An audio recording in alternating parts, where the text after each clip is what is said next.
Hello, everyone, and welcome to the Hebrew Canaanite YouTube channel. Please tell me if you can hear me well, if you can see me well.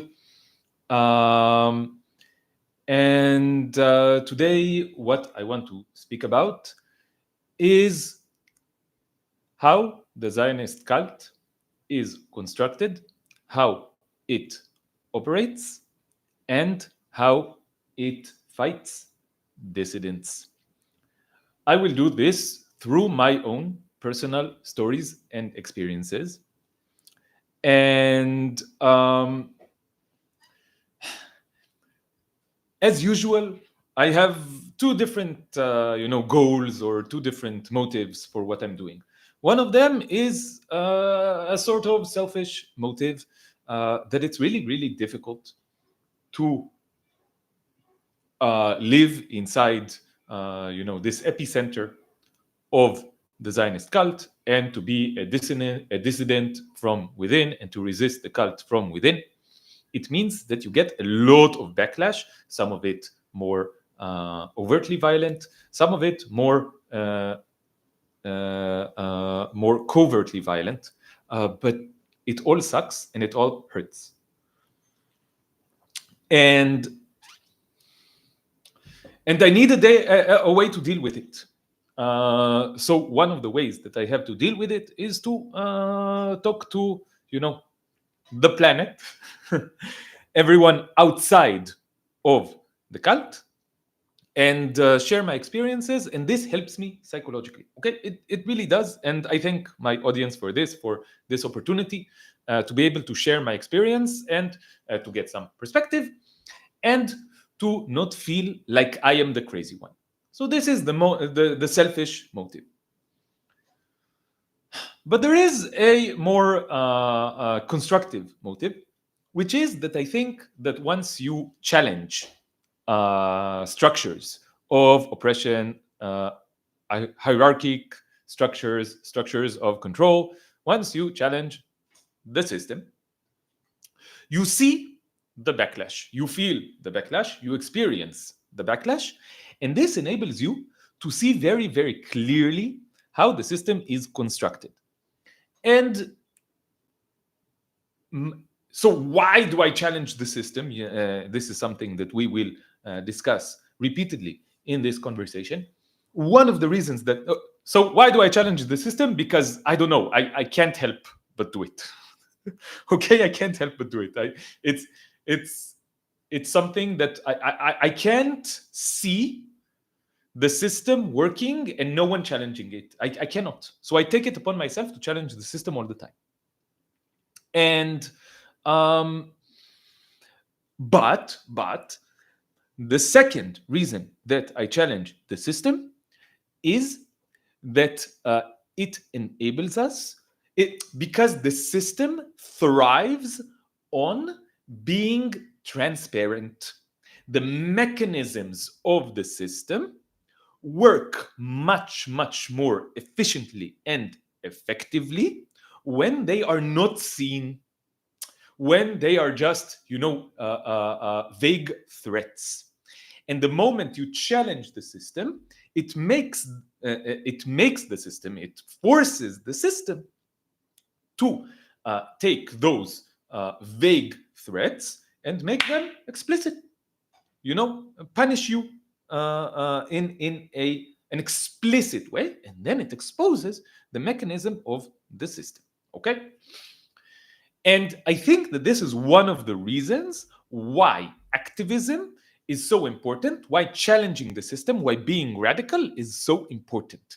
Because as we see uh, around us all over the planet, the moment that people started challenging Zionism more explicitly, starting from October 7th, the moment people started challenging Zionism more explicitly, and the system at large that is reliant on Zionism and that protects Zionism more explicitly, we see the system escalating its responses to those challenging it. And for example, we see police officers in Berlin, in all over Germany, in the UK, in the US, all over Europe, beating up protesters, peaceful protesters for Palestine. This helps radicalize people. What does it mean that it helps radicalize people? It means that it helps people see how the system works and see that the system is not on their side. And then they go against the system, and this is a process that builds upon itself. Okay? So this is why I want to challenge the system, and this is why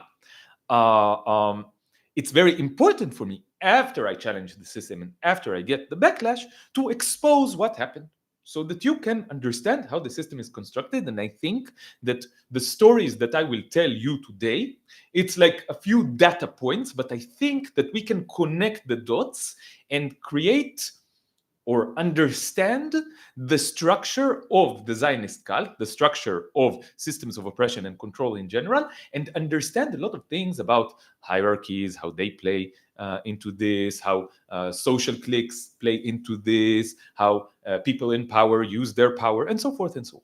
Okay? So this is my goal in this discussion, other than, venting. Okay. And I want to say in advance that this is going to be a very difficult live stream for me. There is a lot of personal things here. I'm going to have to talk about stuff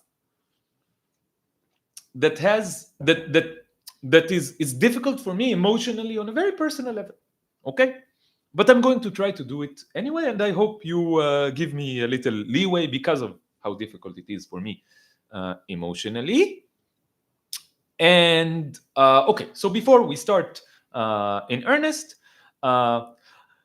thank you so much for the people in the chat writing so many beautiful things, and I already feel better. Okay, so thank you so much, Philip writing, Dean, solidarity and blessings from West Africa. And Sarah saying, you have a conscience. Avraham saying, hey brother, how you been? You will hear how I've been. And so forth and so on. A lot of people saying nice things, so thank you so much. Nemo saying, love you brother. Yanko, am I pronouncing it correctly, saying you are blessed. Marx and Engels saying, solidarity comrade, we are here with you. Thank you so much. Okay, so yeah, it's helping already. I'm gonna do the usual spiel. Another thing that can help is if you smash that like button, subscribe to the channel if you're not already subscribed, and if you want to share this video with people who you think would appreciate this video and enjoy my channel in general, like all the videos in smash that like button on all the videos in the channel, and share all the videos in the channel, and leave comments, nice comments, helpful comments, constructive comments. And if you really want to help me, keep myself going by doing this, if you want me to be able to continue doing this comfortably, you can join my Patreon and put a pledge on my Patreon. So thank you so much to all the people who joined my Patreon. This is becoming a real thing. I'm not going to be rich out of this, not soon anyway, and I'm not going to be rich out of this period. But it's like I have like a monthly total donation of $250 at this point, which is amazing. This is getting to be something like let's do 3 times that, and I'll be able to pay my share of the rent on my own. Okay, so that would be wonderful. Okay, so and one last thing so that I don't forget. So you see the microphone is a bit closer to my mouth now, and also I put the volume of the microphone lower. Why? Because I see that after the live streams go up on YouTube, there are some sound troubles that I cannot, for the life of me, understand where they come from. I hope that this helps. I hope. It's like not aesthetic, in my opinion, that the microphone is like here and visible. But whatever, if it makes the sound nicer, then that's good. If you know about tech things, YouTube live streams and or sound, and you can figure out where this problem is coming from, and you can help me solve this problem, it's a big shame to me. Like it sucks that all my live streams have these sound troubles. It's not about volume. It's about like there's like weird noises after the live stream is uploaded to YouTube. There's like weird static noises, and I don't know where they come from, and I don't know how to solve it. If you know, or if you think you can help me with this, please send me a message on Instagram, or this is my Instagram at roble underscore viejero. Or, yeah, sound is fine live, but afterwards, for some reason, I don't know why, it changes the sound. And like maybe it's the compression of YouTube. I have no idea. So you can write to me on Instagram, or you can write to me on my email, agecanaanite@gmail.com. You are now a podcaster. Yeah, I've been dabbling with it for almost 2 years now. Hopefully I'll be able to podcast about stuff that isn't as horrible as the stuff that I've been podcasting about for almost 2 years now. At some point. Hopefully at some point. Hopefully. Okay, so let's start. So again, what I want to tell you about is several cases that I experienced in the past couple of weeks, few weeks, let's say, of backlash from the Zionist cult, for me challenging the structure of the cult and what is allowed and not allowed to say or do inside the cult. Okay? So many of these things, Gaza Holocaust can't go on forever. It cannot go on forever. But it doesn't seem like it's going to stop very soon. I don't know. There's some talk about how Netanyahu declared that he wants to take over Gaza, but how this is really like a way to like get out of the war. I don't know. I don't understand these things. I don't understand who's telling the truth, who's lying, what is propaganda, what is real. So I don't know. Hopefully, this stage of the genocide, this horrific stage of the genocide, will end as soon as possible. And hopefully we can topple Zionism, we can dismantle Zionism. And this is exactly the kind of thing that when I say it, the Zionist cult flips out and all the servants of the Zionist cult attack me, okay? That when I say that it is imperative to dismantle Zionism, this is a big no-no. Of course, the cult doesn't want me to say that the cult should be dismantled. Of course, this structure cannot tolerate people inside this structure speaking up against this structure so directly and saying that this structure should be dissolved immediately and completely. This is not something that the cult can tolerate, not even the parts of the cult that are very, very peripheral, as you will see. In some of these cases of backlash and bullying that I got, it's like from all over the cult. It's like I don't know, it's like being attacked from all angles, and it's scary and it's difficult. And one angle, which I will speak about last, will surprise you. The last one will shock you. Okay, I'm not gonna spoil it. Okay, but you will be surprised that even people like that can be defenders of the cult, and very effective defenders of the cult at that. Okay? So I will start by telling you a few things that you already kind of know. Okay? So, for example, one way that I was bullied by the cult is that around a week and a half ago, It was a Thursday, and I was in Haifa, in the center of Haifa, and I participated in a protest organized by Palestinians from Haifa that wanted to speak out and call out against the genocide, against the starvation of the people of Gaza.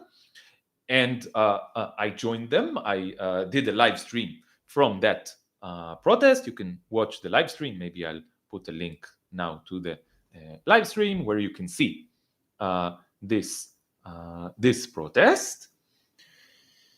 And around half an hour after I got to the protest, the police started saying that we should disperse, that the protest is illegal. And what I said was that, so this is, get shareable link, here it is. So this is the live stream that I did from the protest. Here is the link.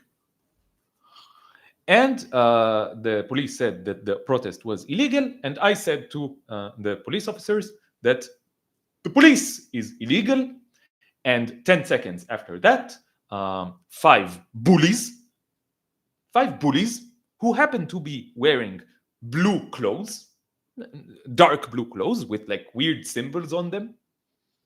I don't know why. But they felt like the fact that they were wearing blue clothes with weird symbols on them gave them the right and the opportunity to jump on me, to start beating me up, to start grabbing at my arms from different directions, and to drag me into a car and to kidnap me for several hours, to interrogate me, to threaten me.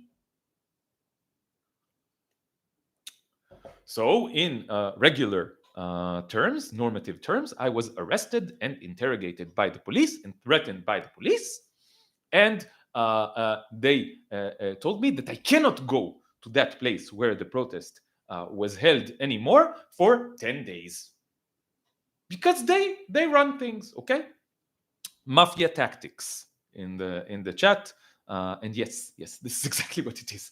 All states are mafias, and the police is just the executive arm of the mafia. By the way, a few days after that, a lawyer from Adala organization that is an Israeli organization that helps mainly Palestinians, but also leftist Jews who go against the regime and who are arrested for stupid things. They help us, and they helped me, and they filed an appeal. And the judge said that she filed an appeal for all those arrested in this protest. There were like 10 people arrested. And don't insult mafias. State violence is usually the worst violence. I think it's just different, types of the same thing.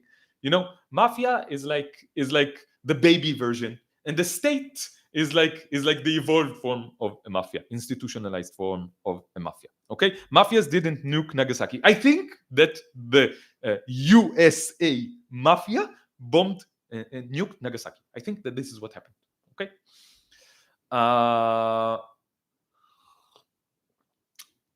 So the judge said that our arrest was illegal, that the decree that we got, that we couldn't go to this place in Haifa anymore for 10 days was illegal. She canceled it. But she had to put in this disclaimer that she finds the things that we said in the protest, atrocious and unconscionable, blah, blah, blah, blah, blah, or disgusting. I don't remember how she put it in the official document. And I remind you, what were the things that we were saying as stated in that document that the court issued? The things that we were saying was stop the genocide in Gaza, stop the starvation of Gaza, stop the oppression of Palestinians, stuff like that. Okay, so she was like, "Oh, that's horrible that they said these things." but even though I don't agree with them, their arrest was illegal, and she canceled, the restrictive terms. But this was a case of bullying, and it was very, very clear that the goal of the police in this entire ordeal, in this entire situation, was to intimidate us, was to make us understand who we are, what our position is, what we are allowed to do, what we're not allowed to do, and that we are not the in Hebrew there's an expression Baal Habayit, like the owners of the land. Okay, we're not the ones calling the shots here. Okay, this is a nice translation. We're not the ones calling the shots here. The police is the one calling the shots here, and not you guys, you scummy idiots who come to protest and say weird things like there's starvation in Gaza and blah blah blah blah blah. Okay, not you guys. You should know your place. You don't call the shots here. And it was very obvious during the interrogation, for example, that the interrogator wanted me to be meekish, wanted me to behave as if I was like, sorry, oh no, I'm sorry, I won't do it again, I'm sorry, I won't do it again. And the very fact that I sat in front of him and that I was relaxed and that I smiled and that I answered his question in a direct way and that I didn't, fall for his stupid intimidation tricks, this drove him insane. Why?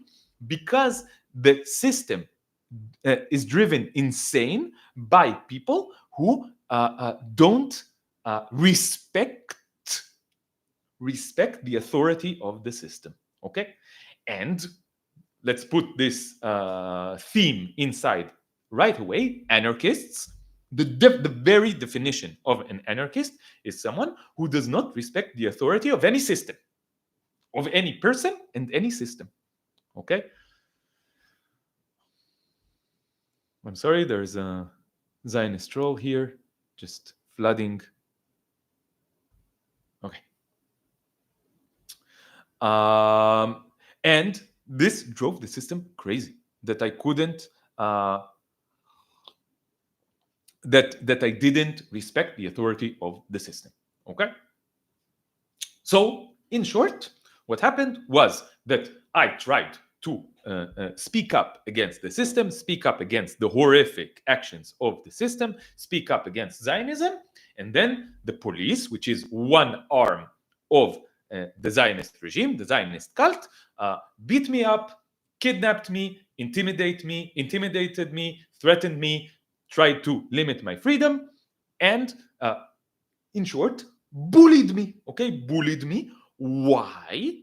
To silence me, to make sure I understand what is allowed and what is not allowed to say, what I'm allowed and not allowed to do. And the moment that I did something that I wasn't allowed to do, the moment that I said something that I wasn't allowed to say, they had to make sure that I suffer consequences and that I know that if I do it again, I will suffer consequences again. Okay? So first case. And the story of my arrest, we told this, I went live with Tamar, and we spoke about the story of my arrest, and you can watch that live stream in the link that I'm putting in the chat right now to get the full story. Story number one. Story number two, this is kind of in the same time period, okay? So a few days before my arrest, I was in a family dinner and I dared mention that Gaza existed. I dared mention that there are people in Gaza. I dared mention that one of those people was my friend, Muhammad, and I dared mention that people in Gaza are starving, including my friend Muhammad, who is starving. I dared mention it. I didn't even mention it. Like what I did, what happened was that we had too much food in the dinner, in the family dinner. We had too much food. And people kept saying about, oh, how much food we have, how much food we have too much food, we have too much food. And I just became depressed. Like this situation, and I knew like that morning I was reading what Muhammad was telling about him not having any food. Okay, and this made me feel so depressed. And at some point, I just sat. I went to the side and I sat, and I was just depressed. And then, like my mother and my sister, they asked Tamar, my girlfriend, what is going on with him? Why is he sad? And Tamar knew why I was sad, but she didn't. Of course, she understood, but she didn't say anything. She came to speak with me, and I told her what I was feeling, what I was thinking about, and she supported me. And then my father came over to me and asked me directly, "What is going on with you? Why are you upset?" And I said to my father, "I cannot tell you." Why couldn't I tell him? Because around a year before that, or maybe 15 months before that, there was a big, fight in my family because I mentioned Gaza. Because I mentioned that there was a genocide in Gaza, because I mentioned that my family was either repressing and ignoring the genocide, supporting the genocide, or participating in the genocide, which is true about several members of my family to different extents. Okay? And about all members of my family to different extents.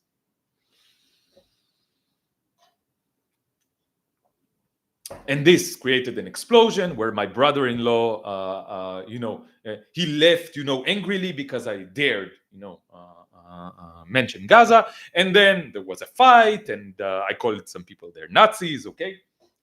Which is true, but maybe not so tactically wise to do, okay? And this caused a lot of problems for like months and months and months with my family. And then my father told me, please, Alon, the family is falling apart. I need you to not talk about Gaza anymore in family gatherings. And there was a lot of back and forth. But then at some point, I told my dad, okay, I will not talk about Gaza anymore. And then for like almost a year, I didn't mention Gaza at all in any family gatherings, not even with one word. But then in that case, I mentioned it was the first time. Not the first time. I tried to mention Gaza a few weeks before that, and there's another story that that Tamar and I will tell about, because it also shows how the cult operates and how it silences you. I failed at that point, but then this story happened. I mentioned. So what happened was that my dad came to me, asked me, "Why are you sad?" I said, "I can't tell you. I can't tell you." And only afterwards, like my dad and I were like on one side of the house, and I told him, "Listen, I thought about my friend Muhammad who is starving, and I told him what was going on with me privately in a private conversation. But my brother-in-law, who is like the enforcer, okay, he's the enforcer, the fascist enforcer, he heard it from the other side of the house, and he said, 'Didn't we agree that we're not going to talk about these nonsense?' And then he started packing. And he was like, yeah, I'm gonna destroy the family now because Alon dared mention that Gaza existed and that there are people in Gaza. He is so fragile that he cannot, he's a snowflake. Okay, he cannot contain this because he's part of it. Okay, because he's part of it, because he put on the green uniform, the disgusting green uniform. He put them on. He served in the reserve forces during the genocide. He took an active role in the genocide. Probably he didn't hold a gun. Probably he didn't kill anyone directly. Okay, probably, most probably. But he took an active part in this genocide. So he cannot listen. He cannot, contain when anyone mentions that this exists. Okay. So from the other side of the house, he said, "Didn't we agree that we're not going to speak about this?" And then he started packing, and he was going to blow up everything. And then I understood that that's what he said, and I said him, "Yes, we agreed. Like the Palestinians are willfully leaving, right?" This is what I said to him, and this blew up everything. And again, there was an argument. and again backlash. And now my family is, I don't know what is going on with my family. We didn't have any family gatherings. It was my mom's birthday together with my niece's birthday, and we didn't celebrate. And a few days after I was arrested, so this happened a few days before I was arrested, and a few days after I was arrested, my mom, she announced that this birthday was not going to happen. So I was like, okay, why? So I asked her, why isn't it going to happen? And she said, I will tell you afterwards. I will tell you afterwards.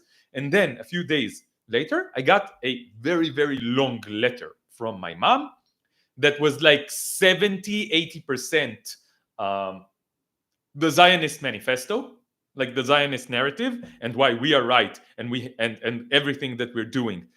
Oh no, I know those long letters. Yes, yes, these ones, the long letters, the long ass letters, like 5 pages long. 80% of it was the Zionist narrative. My mom explained why everything that we are doing in Gaza, maybe some of it is excessive, some of it is, you know, mistakes, some of it is not okay, some of it is crimes, maybe, but we have to defend ourselves. This, we've been persecuted for the entire history, and also my father is a Holocaust survivor, like my grandfather, her father was a Holocaust survivor. Okay, his entire family was killed in the Holocaust. And she did not learn the lesson from the Holocaust, which is never again for anyone. She learned the lesson from the Holocaust, which is never again for us. And let the world burn, okay? So she explained to me all the Zionist propaganda, the Zionist propaganda that I never heard before. I never heard any of this propaganda. I was just born into this cult. I was just subjected to this propaganda from the day that I was born and every day of my life. But I never heard it. I was like so surprised from everything she told me.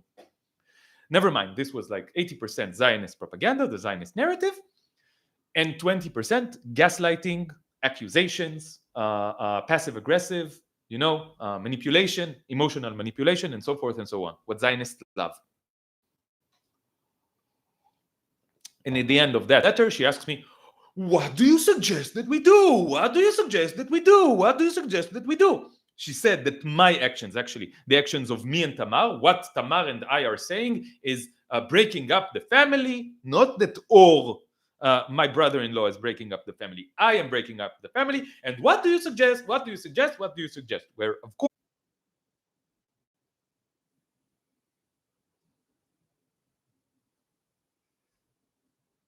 can you guys hear me now? Can you guys hear me? Please write in the chat if you can hear me. I had connection problems. Please tell me if the stream continues. You can hear me. Alon, are they cutting your connection? Yeah, I don't know. Maybe it's the Zionist cult cutting my connection again. You can see me. I'm back. Okay, wonderful. Oh, I don't know what happened. The internet just shut off completely. But we're back. Okay, so I will use this opportunity to I will pretend that this was planned. I will do the spiel again. Smash that like button. Subscribe to the channel if you're not subscribed. Send this video, share this video with your friends. The picture is fuzzy. I hope it gets better soon. I hope it does. I don't know. I don't know what's going on with the internet connection.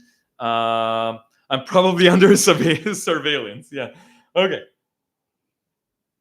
God is on your side. They can't stop you. I don't believe in God, but fate, whatever, the cosmos is on my side. Okay. Hi, Mossad. You couldn't stop me. Mossad. I'm going to continue anyway. Shin Bet couldn't stop me. I'm going to continue anyway. Okay, so I apologize for this. I hope there's no more technical difficulties. So smash that like button, subscribe to the channel if you're not subscribed, share this video with your friends who you think might find it interesting. Like smash the like button on all the videos of the channel, and if you want, join my Patreon. Link to the Patreon in the chat and in the description of this video for people watching afterwards. Okay, so where was I? I think the place I was is my mom's letter, and that she was blaming me and my girlfriend Tamar. That what we're saying, and what we're saying is that there is starvation in Gaza, and that there is violence in Gaza, and that Gaza exists, and that people in Gaza exist. Okay, this is what we're saying, and that we're against what's going on in Gaza. The things we are saying is breaking up the family. Oh, it's so horrible! It's so horrible! It's so horrible! And she asked me, "What do you suggest?" And it was very, very clear that the only thing that I could suggest was to shut the fuck up and never mention Gaza again, and bottle up my feelings and never express my feelings of sadness and depression and anger about what is happening in Gaza and the horrible atrocities and the genocide going on in Gaza. This is what she expects from me. By the way, you can watch another video on this channel where Tamar and I spoke about this experience with my family. I will link to that video as well. Here you can, Tamar and I, tell about this experience. We didn't tell about the letter from my mom because that came a couple of weeks afterwards. But this is the situation now, that it has been made very, very clear to me that the only way that I can not be blamed for breaking up the family is if I shut the fuck up. Okay? So again, we see this is another case where agents of the Zionist cult, and my family are agents of the Zionist cult. Just a fact. It's just a fact. They are Zionists. They have been tainted by the Zionist disease. They are subjected to the Zionist cult. They believe in the Zionist ideology. They have a material interest in the continuation of the Zionist cult. They have been brainwashed, indoctrinated, propagandized. No matter how you talk about it, the fact remains the same, that they are servants of this structure. And one of the aspects in which they are servants of this structure is that they will silence any dissidents. I said something that I shouldn't have said. I did something that I shouldn't have done. They are here to make sure that I understand very, very clearly what I can say, what I cannot say, do, what I cannot do, and if I do something that I cannot do, if I say something that I cannot say, I will get backlash, I will get punished until I step back in line. Okay. So this is a second situation. So another direction. So the police, the official servants of the regime, and my family, unofficial servants of the regime. Third case. I did a live stream a few days ago, last week, where I went with a few more activists, including Elik, a friend of the channel, Elik, where we went to the border with Gaza. We tried to go to the border with Gaza. We couldn't go to the border with Gaza because we met police, and the police stopped us. And here is the live stream that I did from that incident. You can check it out here in the link if you want to see more. And two things happened there that I want to specify especially. One is that during this incident, when we were confronting with the cops, one of the police officers, you can see this in the live stream. I don't remember what the timestamp is, but you can see this in the live stream. One of the cops said to me, "I saw you in the video." And I was like, "Which video?" And he said, "The famous video." So I'm not sure which video he was referring to. I have a few guesses. I will tell you the few guesses. But it was very, very clear that the reason that he was saying this is to make me understand we've got our eyes on you. We're watching you. Be careful. Shut the fuck up. Okay? Again, with the silencing. Shut the fuck up. If you say something that you shouldn't say, you're going to get punished. Okay? Here is what you can say. Here is what you can't say. Here is what you can do. Here is what you can't do. Okay, and if you do something that you can't do, if you say something that you can't say, you will be punished. Okay, it's another part of it. And another instance that I want to, like, something happened. Okay, if you go to that live stream, you will see that it has 93,000 views. Okay, I have no idea why this live stream got 93,000 views. This is around 5 times more than my most watched video on YouTube. Okay? Why did this video get 93,000 views? I don't know. But during the live stream, there were a bunch of Zionist trolls writing in the chat and making it impossible to have a conversation in the chat. Okay? So Cindy is saying, was it shared on Zionist, Facebook, etc.? This is a possibility. This is a possibility. Another possibility that was raised in the comments on this live stream is that there is this project called Team Jorge. And I don't know exactly. I tried to look into it. I don't know.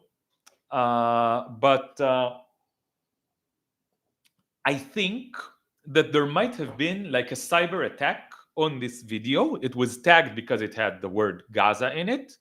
And it was from Israel. It was tagged by their systems or whatever. And they did a cyber attack with bots on my channel and left a lot of comments to disrupt the live stream in some way.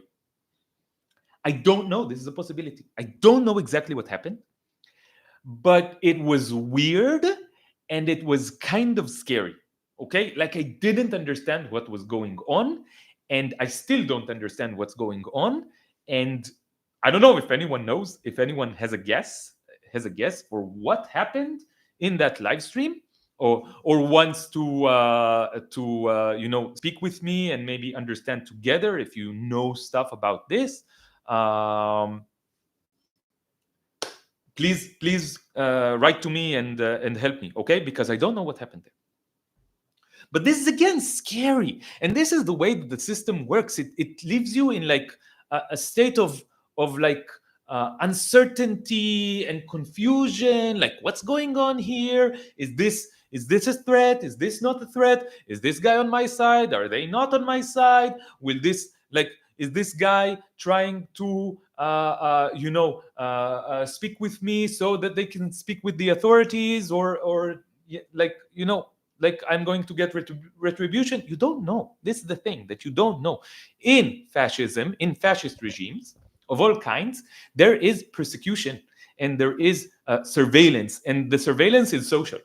Everyone is doing surveillance. Everyone is persecuting everyone. Okay, the dissidents like me, we get the most persecution and the most surveillance. Okay, and we don't know exactly who is on our side, who is not on our side, how much they are on our side.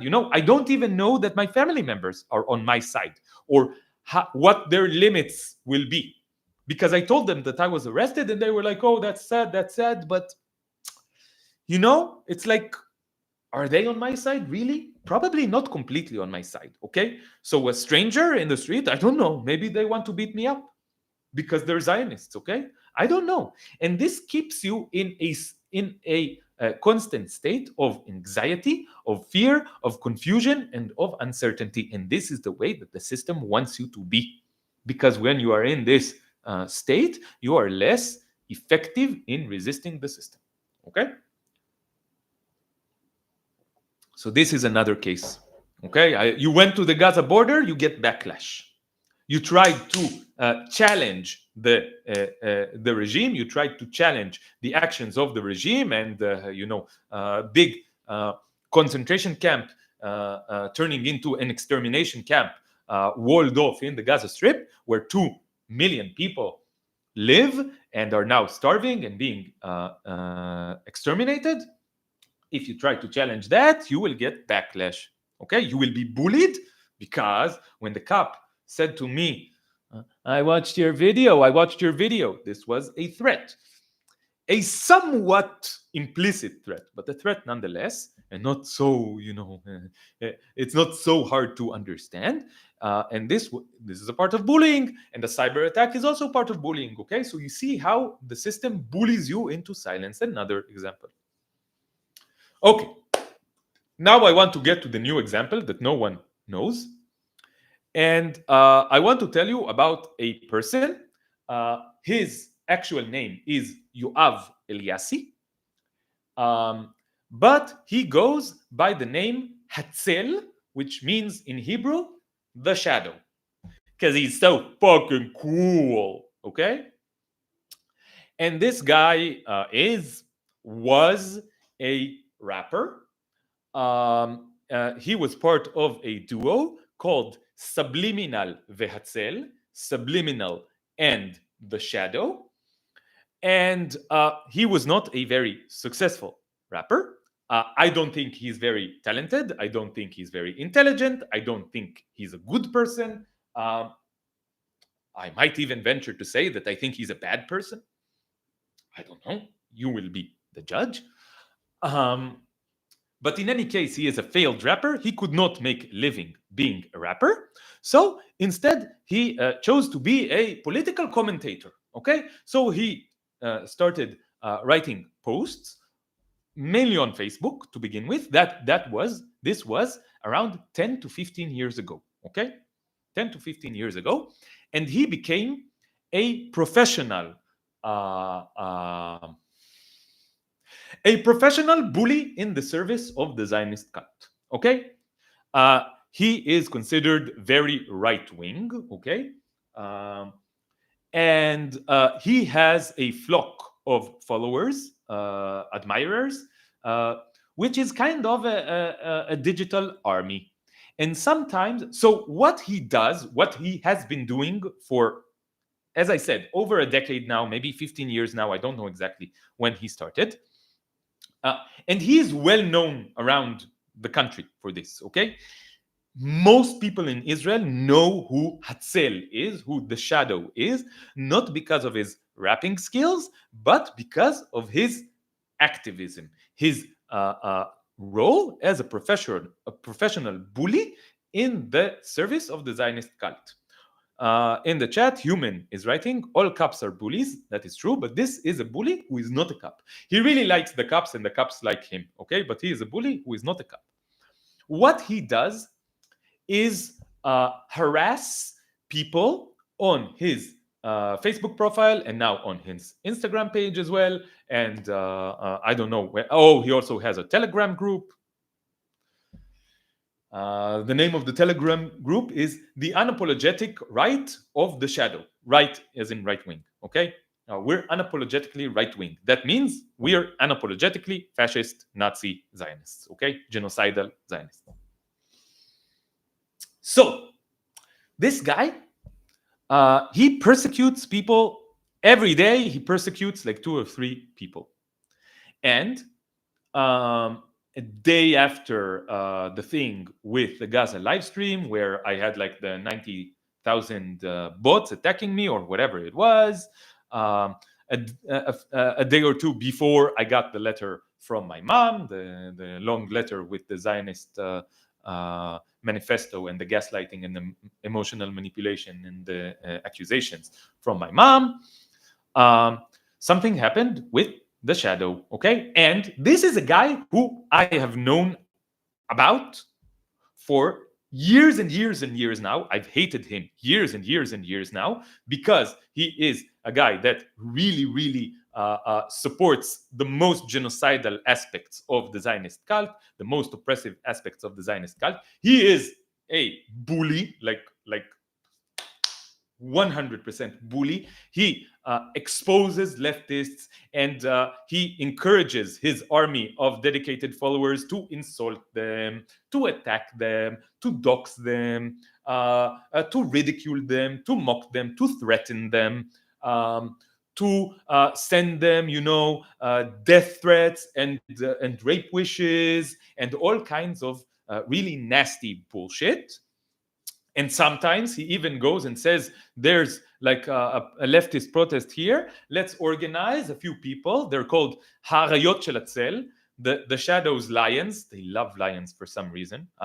If I were a lion, I would be very, very offended by Zionists comparing them to me. I take offense in the name of lions that Zionists love to compare themselves to lions so much. I don't think they asked the lions. And in any case, there is no similarity between them and lions. Lions never committed genocide. And lions don't suck like you. So they call themselves the Lions of the Shadow. And they have like a group where they go to leftist protests and they threaten to beat them up and they confront them. Sometimes they do beat up leftist protesters and so forth and so on. So this is the guy we're talking about. And now I want to show you something that happened.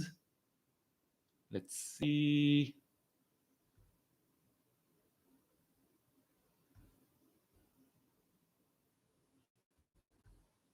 Let's see. If we go here, this is the Shadows Facebook profile. Okay, you can see it, right? Oops, fractal. So you can see this, right? The Shadows profile. Let me see if I can find, like, technically it would be better if I put it on the other screen. Let me see if I can see it. Yeah, okay. Can do it here.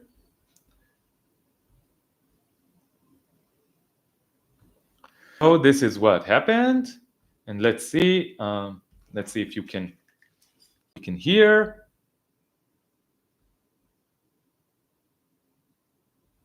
So he says, you must watch this to the end, okay, until the end, and I will let you see, and I will translate. Okay, hold on. Let's put the sound on.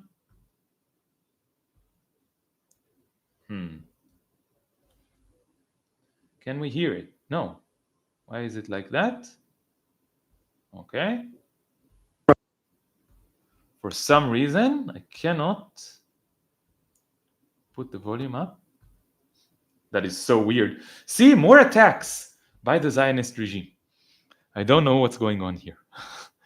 Let's see. Let's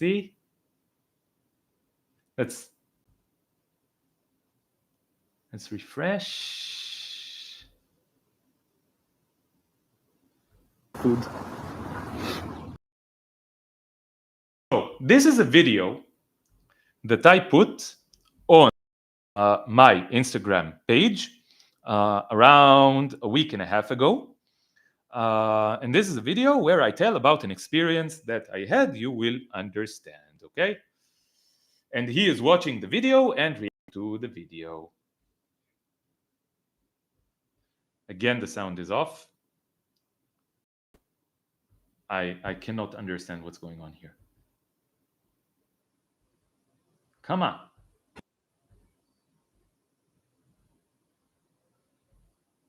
No, it doesn't work. Let me see.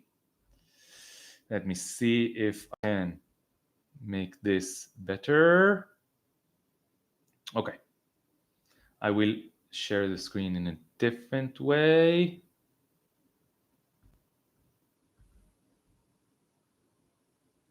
Okay, I think I got it. Now you will see it. Okay, so this is the video. He says, you must watch this until the end. Watch this until the end. It's crazy to think that such people are walking among us and forcefully hospitalized. Okay, he thinks that I should be forcefully hospitalized. Okay, let me see. I will also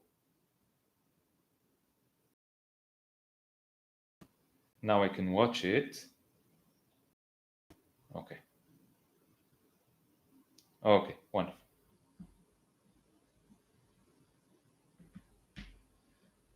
Let me see.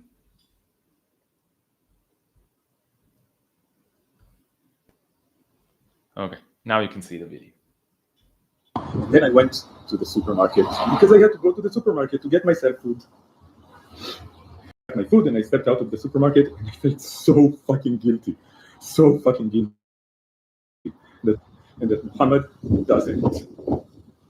And then when I'm walking and feeling guilty and thinking that everyone around me doesn't give a shit and doesn't feel guilt at all. I saw a guy, a soldier, but he was wearing plain clothes. How did I know that he was a soldier? Because he had a gun on him, and I looked at him, and I felt the most hatred that I've ever felt in my life. And I wanted to scream something at him, but I was afraid because he had a gun. And then I continued walking, and then I saw 3 soldiers in uniform. No guns, but in uniform. And they were talking and laughing and enjoying their time. And this time, I couldn't hold it in any longer, and I wasn't afraid because they weren't holding guns. And I told them, take off those ugly uniforms. Children are starving in Gaza. Take off those uniforms, you Nazi scum! I felt very good after that. Because finally I told someone something, and now their day is ruined. The very, very least that I could have done is to ruin the day of these fucking Nazi soldiers. Okay, so as you can see, he is mocking me, and I'm watching this, and I'm feeling crappy. Because this guy is mocking me, and as you can see, 5,000 people like this post, 2,000 comments. We will read some comments very soon. But this is bullying, okay? This is bullying. This is exactly the kind of bullying that I experienced and have been experiencing all my life as someone who is living in the Zionist cult. And the Zionist cult is full of bullies. And when I was young, when I was in school, when I was in junior high, when I was in high school, I was bullied by many people because I was the nerd, because I was, I don't know, condescending or too smart, or because I was weak physically, or I don't know, or because I was emotional and I reacted to the bullying, or because I was effeminate or whatever. I was bullied by people just like this. But I must say, yes, the shadow is the king of the bullies. He is a very good bully. He does his bullying masterfully. He is good at bullying. He is much better at bullying than he is at rapping. He is a very bad rapper, but he is a good bully. And this is, you see, he's mocking me. But now see where he takes this. Okay, he hasn't spoken yet. He just mocked me with his, looks and movements. But now he will finally start speaking. And where does he take it? Soldiers. I have no point. I just wanted to tell you about it. תגידו, למישהו יש טיפה של ספק, ששמאלנות זו לא הפרעה נפשית? So now he said, tell me, does anyone have even a shred of a doubt that being a leftist is a mental disorder? So because I'm a leftist and I don't hate Palestinians and don't want to destroy all Palestinians and starve all Palestinians, then I have a mental disorder. כל הדיבור הזה על רעב בעזה עשה אותי רעב, בחייאת רבאק. So now he's saying, all this speaking about the starvation in Gaza, the hunger in Gaza, made me hungry, and he's taking a bite from his sandwich. Very funny, very funny, Mr. Yoav. Very funny. You're hilarious. I don't know if you're a better rapper or comedian. I don't know. So he's eating probably a sandwich with a corpse in it. Probably he also, I know that he is a rabid carnist as well. He prides himself on eating a lot of corpses of cows and chickens. He loves eating corpses of cows and chickens, not pigs, because that's against, the Jewish religion. That would be bad. So he prides himself on eating a lot of corpses of cows and chickens. And if you still eat corpses of cows, chickens, and other non-human animals, please bear in mind, please make a mental note that you are on the side of this guy, okay? You're not on the side of this guy, you're on the side of this guy. Okay, so he eats the sandwich because it made him hungry. And now he's saying that I have something disgusting in my tooth, okay? So I want to tell you that when I was 5 years old, I was swimming in the pool, and I tried to do like a handstand in the pool, and I fell, and I got hit in my tooth, like this tooth, and this tooth chipped. It broke and it chipped, and and it was really painful and a traumatic experience. I was like 5 years old, and I went to the dentist and they fixed it, but it's like still like there's problems with like the nerves in the tooth, and when I drink coffee or sometimes I smoke, and it makes the tooth dirty, and it's really difficult to keep this in check, and I'm very self-conscious about it. And actually, so the only way that I can solve it is to go to a dental hygienist. And actually, I had an appointment for a dental hygienist. This was in the middle of June, like 2 months ago. And this appointment got canceled because it was scheduled for the Friday, which was the first day of the war between Israel and Iran. Okay? So it's very ironic that I couldn't go to the dental hygienist because Israel was attacking in Iran, and all the appointments were canceled. And it's really, really difficult to get an appointment for a dental hygienist in Israel because all the resources are going to the military and to the genocide. So there's not enough resources left for healthcare. So this means that healthcare in Israel is deteriorating and deteriorating and deteriorating all the time. So it's really hard to get an appointment for a dental hygienist, blah, blah, blah, blah, blah. So so my tooth was still like with the stain on it. And by the way, I got an appointment for a dental hygienist a few days after that. I managed to move my appointment up and to get my tooth cleaned. And now it's much better, I think. Now it's much better, but it really hurt me, and I was really self-conscious about it for a long time. You can see he's zooming in on my tooth, saying, yuck, you're disgusting, zooming in on me. Okay?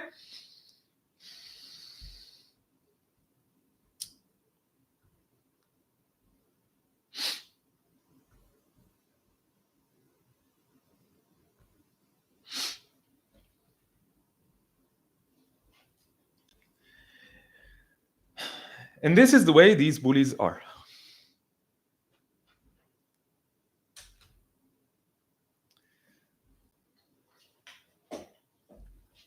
This is the way these bullies are.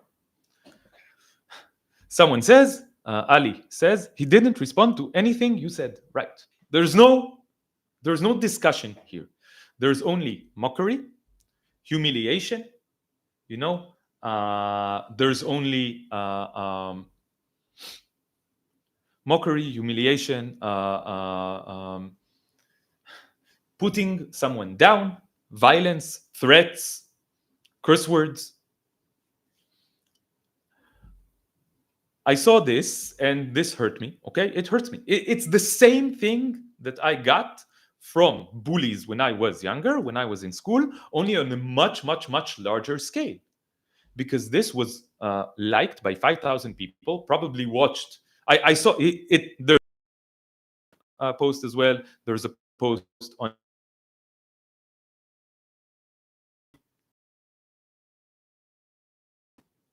probably 100 and laughed at me. And I can shrug it off and I can say that they all suck. I can say that they're all stupid. I can say that they're all bullies. I can say that they're fascists. I can say all kinds of stuff. I can say that I'm on the right side of history. I can try to shake it off. I can, and it works to some extent. But at the end of the day, it's really, really difficult to know that you were mocked by and ridiculed by so many people.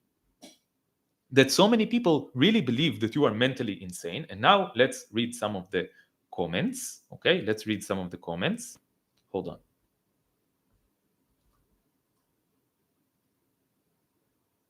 Let's read some of the comments because they are also really disgusting.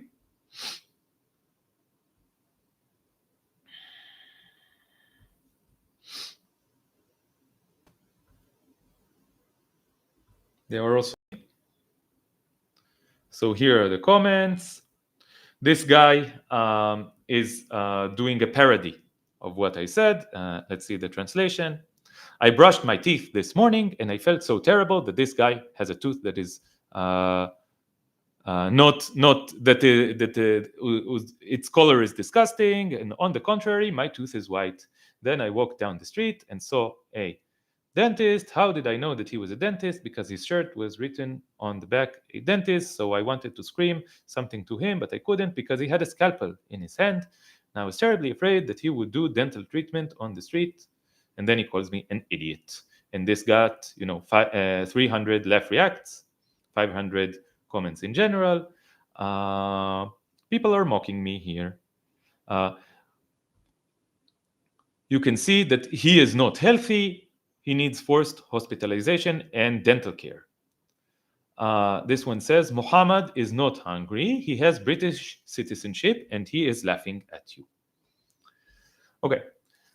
So something interesting about this post is that the shadow decided, without telling anyone, to start this video not from its actual beginning. In the actual beginning of this video, I said that I watched a propaganda piece on Israeli media about how there is actually no hunger in Gaza.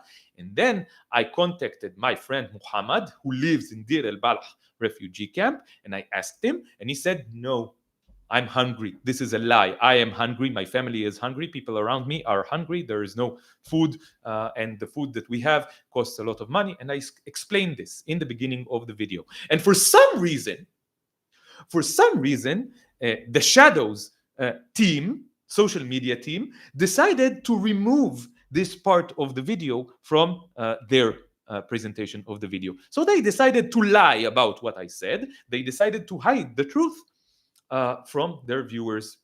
Maybe because they're scared of anyone saying that there is actually hunger in Gaza, because they don't want it even said. They don't want to even mock it. Okay? But then people start saying that Muhammad isn't real. Or someone else wrote on Instagram, he wrote, this guy is so racist, he thinks everyone in Gaza is called Muhammad. And I can't comment there because I'm scared of commenting there that there is an actual person named Muhammad, okay, that I actually know, who is actually hungry. Let's read more comments. This person is a psychopath. You can see that he has a serious problem. This is a stupid person. There's no need to even address it. You can see that he is not okay in his brain. Okay, here are some threats. Every account of this guy on social media should be reported and closed. Come on, everyone, raise a report and we will not have a stage for this nonsense. Okay, and 14 people, and these people are doxing me. Okay, these people. Okay, so it won't show the comments, but people are doxing me. Here's another threat. Why don't the police and the Shin Bet arrest him for insulting IDF soldiers and damaging national security? Okay? So I should be arrested. Another threat. I wish it was possible to make an exchange to keep him in Gaza and bring back our hostages. This guy is saying, please expose his name. He earned this, especially since his parents, blah, blah, blah, insulting my parents. And people are putting, so okay, let's go to all comments and see that people are putting my Instagram channel and my name on the comments here. Okay, so here, this guy says expose his name because the shadow doesn't do such thing, and you see they put my Instagram page here so that people can harass me.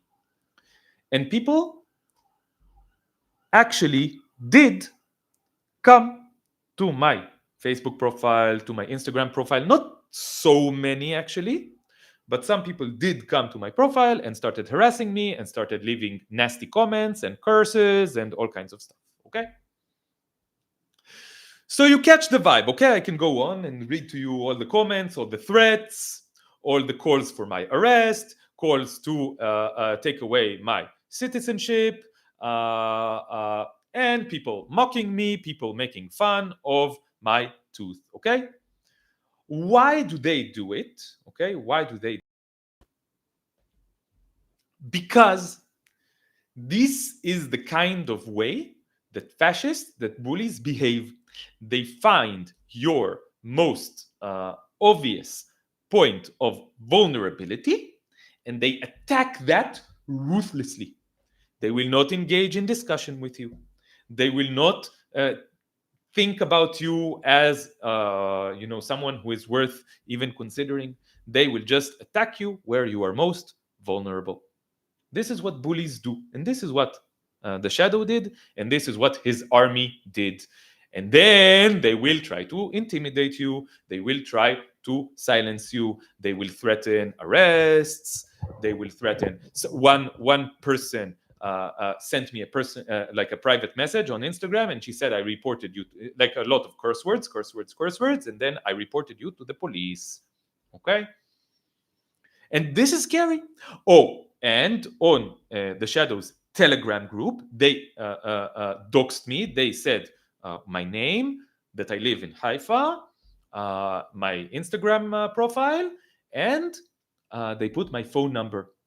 And we saw this because this group is open. We saw this in the comments for the same post on Hatzel's, the Shadows Instagram, Telegram channel.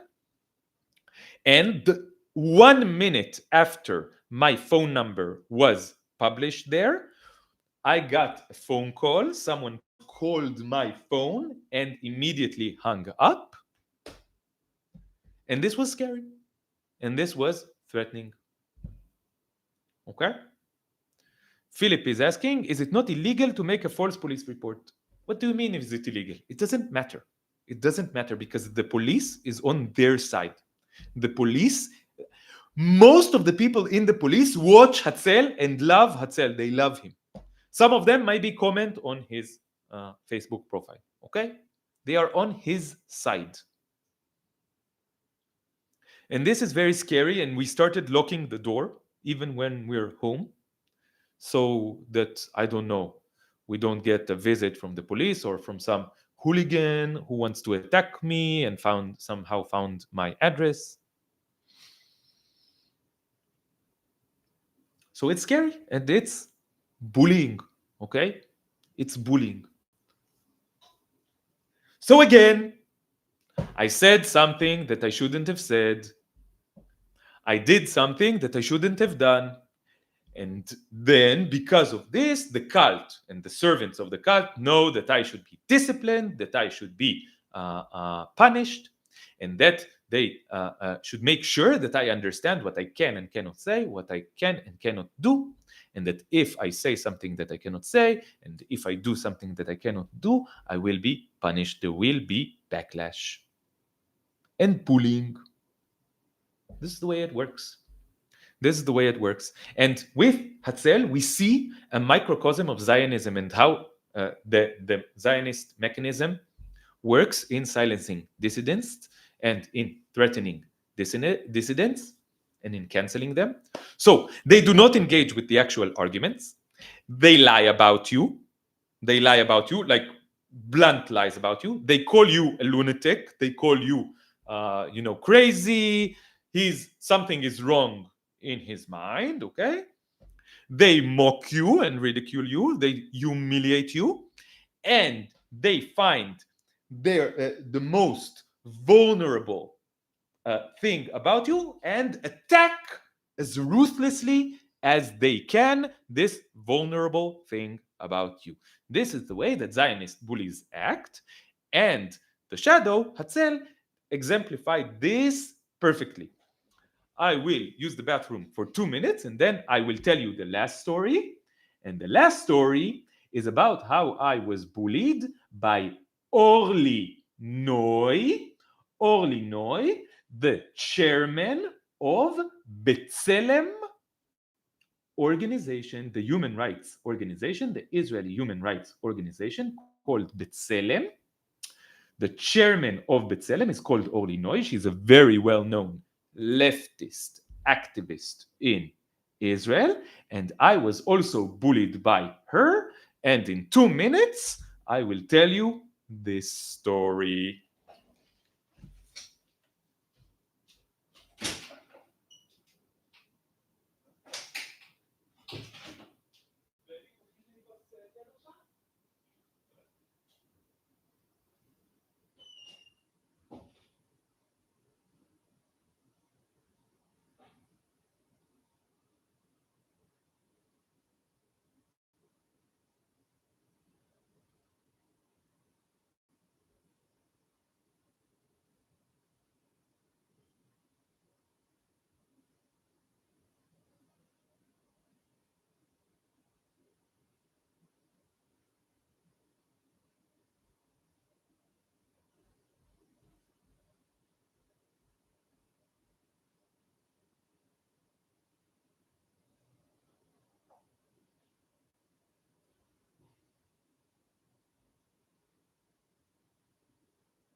Hi everyone. Just gonna get Alan something to drink. Open.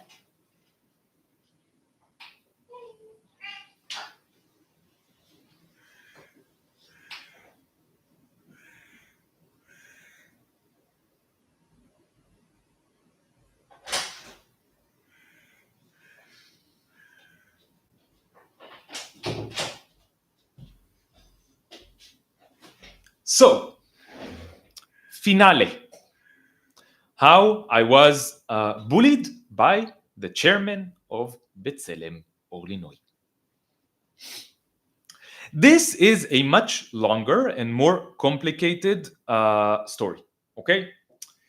When the shadow bullies you, it's scary, it's aggressive, but it's straight and to the point. It's direct, it's simple, nothing complicated about it.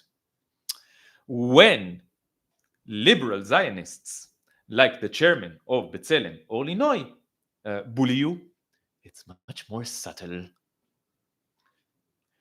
it's not less hurtful. It's not less vicious. It's not less effective in shutting down resistance to Zionism. So the question in the chat, are they liberal Zionist?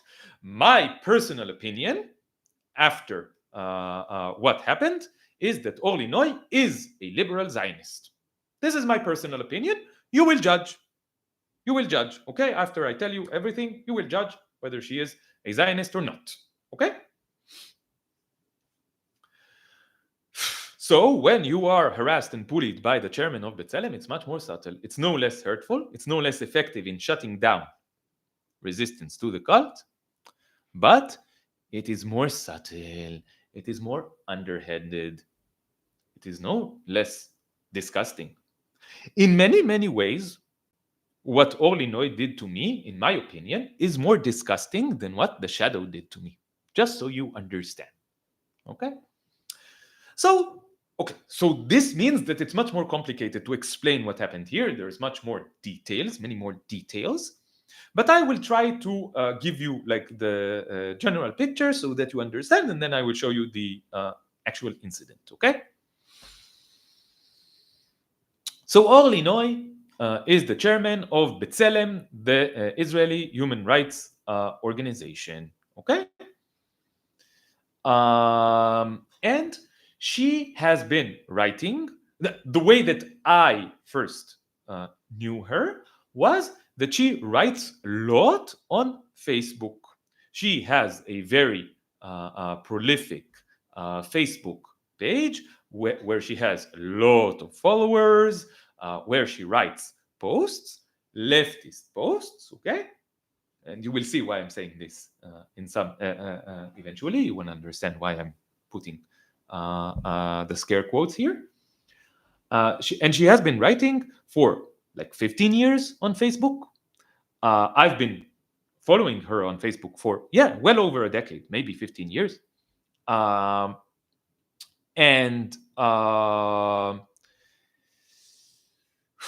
And I used to really, really appreciate her writing.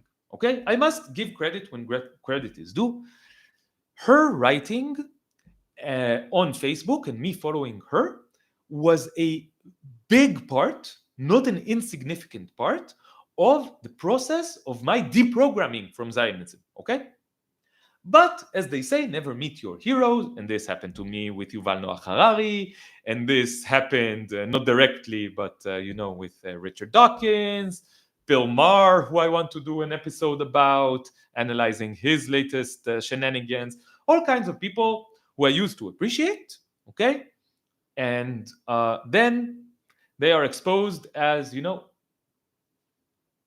not what you thought, okay. So I used to really appreciate Orly Noy, and she was part of my process of awakening from Zionism, of deprogramming myself from Zionism. She is considered a quite extreme leftist within, Jewish Israeli society. She was part of, there is a party in the Israeli parliament called BULLIED. Okay, so BULLIED is a party that is a Palestinian party, and they, I don't know if they're openly anti-Zionist or not, but they are for Palestinian nationalism. Okay, and she was part of their list at some point. Okay, she was nominated to the parliament inside the BULLIED, party. She wasn't elected, of course, because she was low on the list, but she was on that list.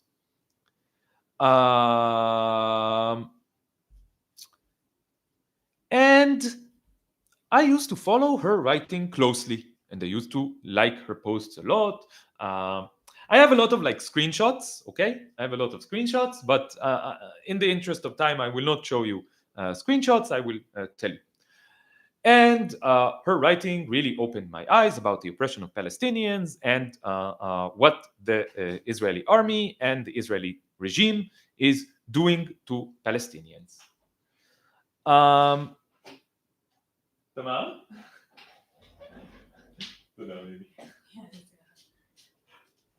Say hello to our lovely audience. I already came to get the glasses. Now I'm getting the back full.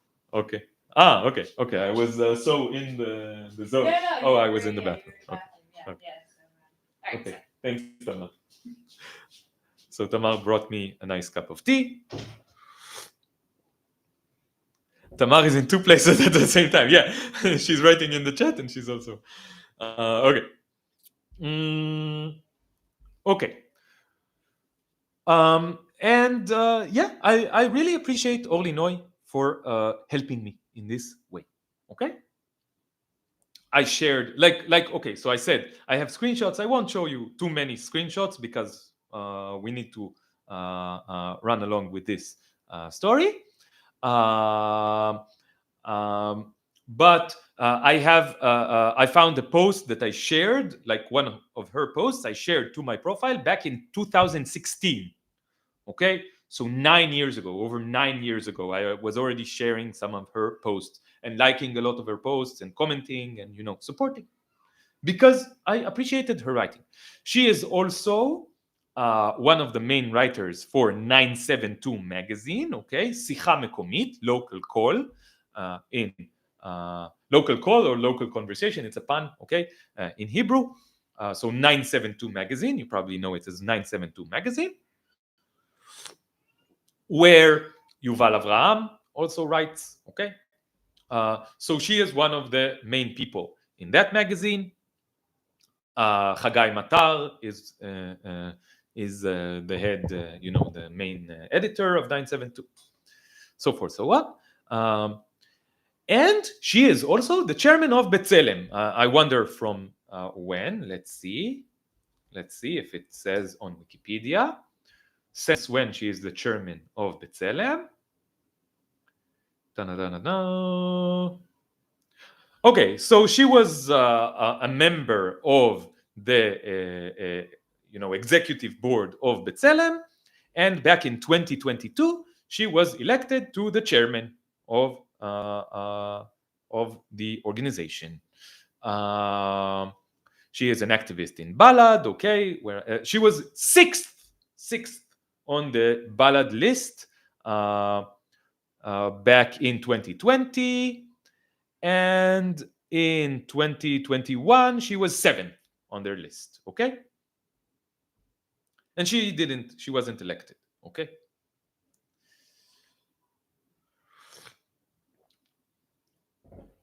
And recently, okay, so back in October of so let's go back to 7th of October of 2023.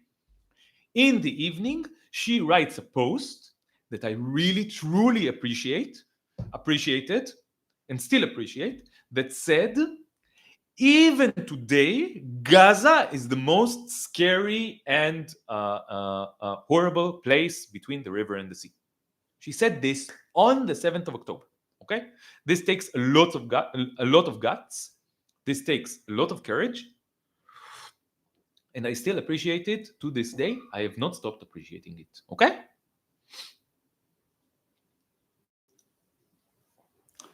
And back in October, November, December of 2023, very few people were actively, publicly speaking up against what Israel was doing in Gaza. Most people were either silent, supporting, or participating in it. The vast majority, like 99% of Jewish Israeli population, was silent about it, supporting it, like maybe quietly supporting it, or publicly supporting it, or participating in it. Okay, 99% of Jewish Israeli society. But Orly Noy was speaking up publicly and unapologetically against it. And I appreciate her for it. I was another person who spoke up publicly and unapologetically against what Israel was doing in Gaza from October 7th. Okay? Both of us share this theme, that both of us were speaking up against what Israel was doing in Gaza, starting from 7th of October and until now, with no pause. Okay? And I appreciate her for this because very, very few did this. Very, very few people in Jewish Israeli society did this. And I would share some of her posts. I have like screenshots of like 5 or 6 posts that I shared, written by Orly Noy, because I appreciated what she was writing in the end of 2023 and the beginning of 2024. And I agreed with her, and I added my own comments, and I also comment so I shared and I wrote what I thought, and I also commented on her posts and supporting what she was writing against what was going on in Gaza, which now we can safely say is a genocide. Okay, in the beginning of the genocide.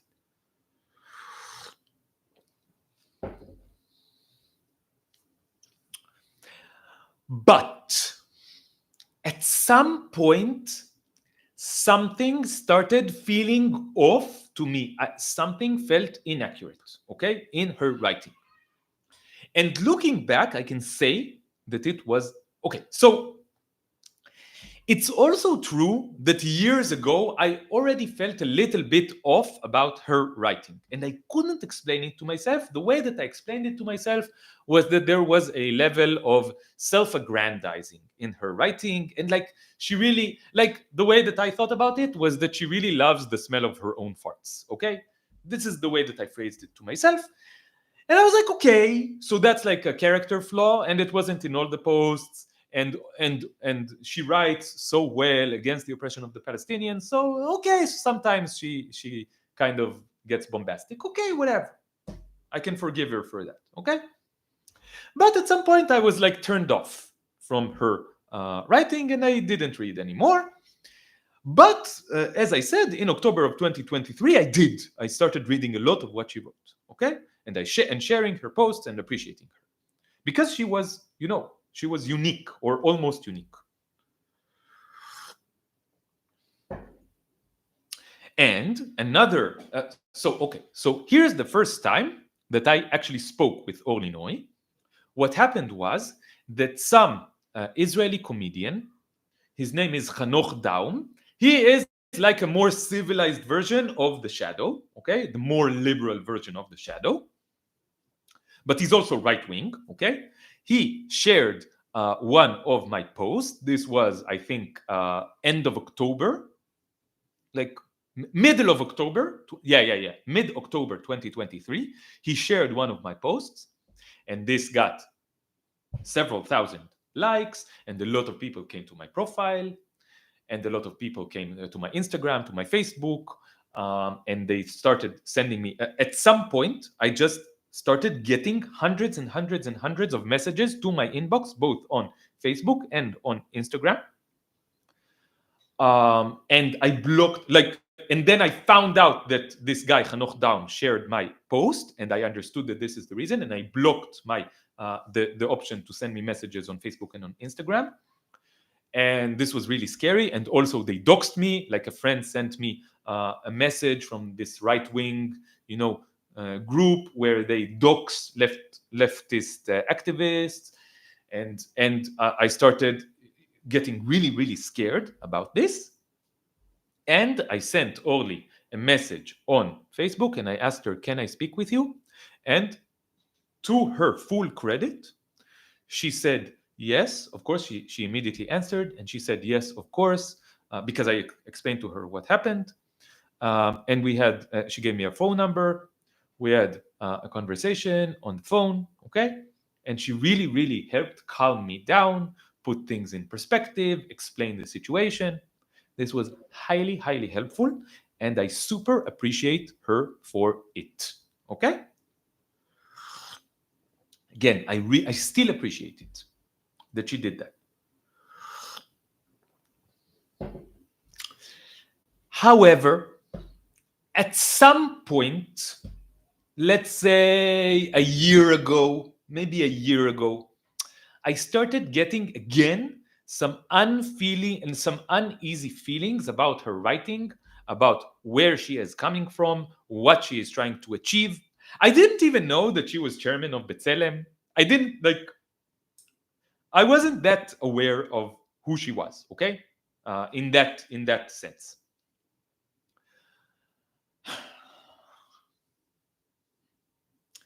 But something felt off, and I can tell you in retrospect that it was both like the self-aggrandizing that I was sensing, but it was connected with something else.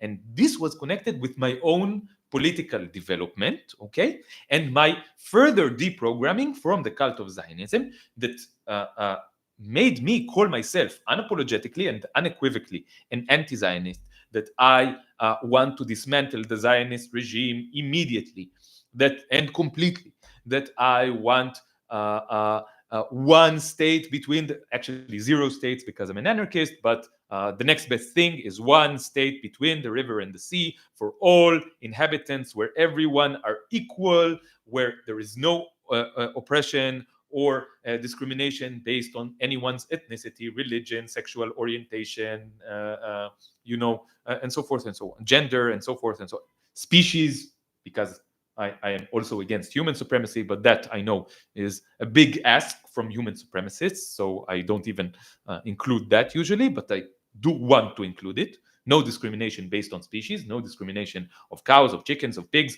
of any non-human animals. That I demand this, that I also demand a full right of return for all Palestinian refugees, and full restorative justice, redistribution of resources, okay? Everything that is needed to bring as much justice as possible to repair this oppression of decades and generations of the Palestinians that culminated at this time with the current horrific state of the genocide in Gaza.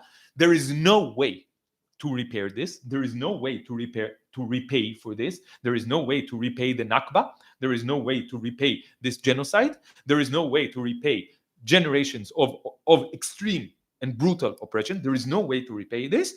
But my demand as someone who is anti-Zionist and for the liberation of the Palestinians, okay, and for freedom for this land called Palestine, where I was born, is to unequivocally try everything that is possible to bring even a modicum of justice and reparation for this horrible situation, and complete equality and complete freedom for everyone between the river and the sea and all over the globe.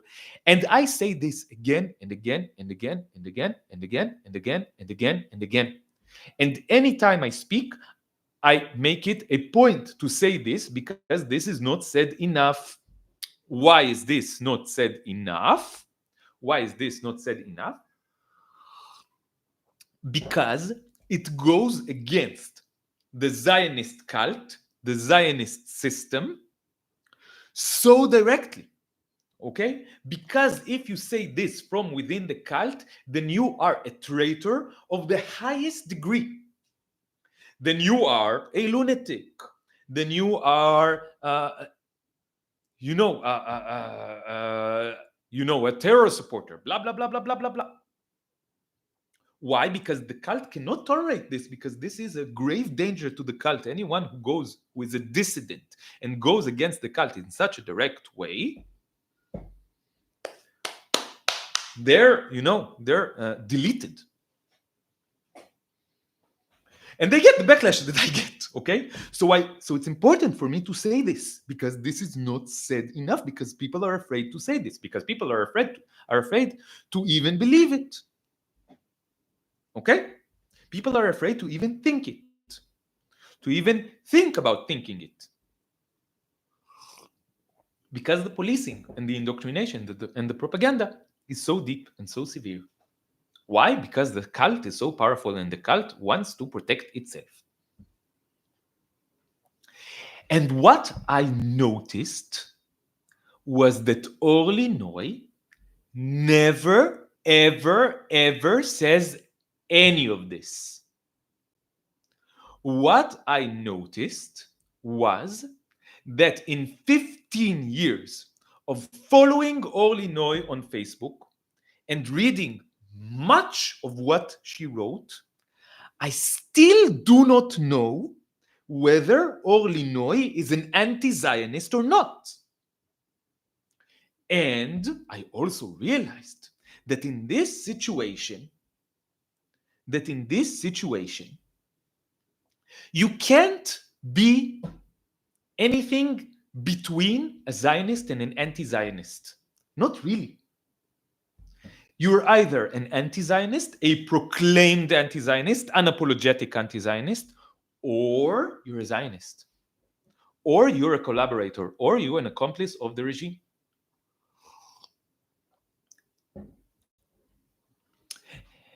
And people, when I say this, people say, why are you so, why is your thought process so dichotomic? Dichotomy, you create dichotomies, you're doing a witch hunt, blah, blah, blah, blah, blah. And I'm like, no, this is really meaningful. If someone is an accomplice of the Zionist cult, then this means that when it comes down to it, they might betray me. And the Zionist cult is highly violent, and it's already persecuting dissidents like me, and I don't know if at some point they will do it more aggressively. They are, slaughtering Palestinians in the hundreds of thousands now. Do they really have a problem with killing me if I step out of line, if they feel a danger from me? Do they have a problem killing me or arresting me for years, putting me in some basement somewhere? They won't have a problem. And then I need to know who my friends are and who my enemies are. And Zionists, anyone who is a Zionist is my enemy, and anyone who is an anti-Zionist is my friend. But this needs to be very, very clear. And if someone is giving me the vibe that there may be an anti-Zionist, but not saying it clearly, then this is very suspicious. Are they a crypto-Zionist? And crypto-Zionists are those who will go against you when it matters the most. So I need to know. This is on a personal level, but also it's very, very important, in my opinion, what the actual political positions of the chairman of B'Tselem and one of the main writers of 972 magazine, and someone with thousands of followers on Facebook who gets 1,000 likes per post, all from leftists, some of them actual liberal Zionists, some of them, I don't know exactly. And she determines, her words really influence people.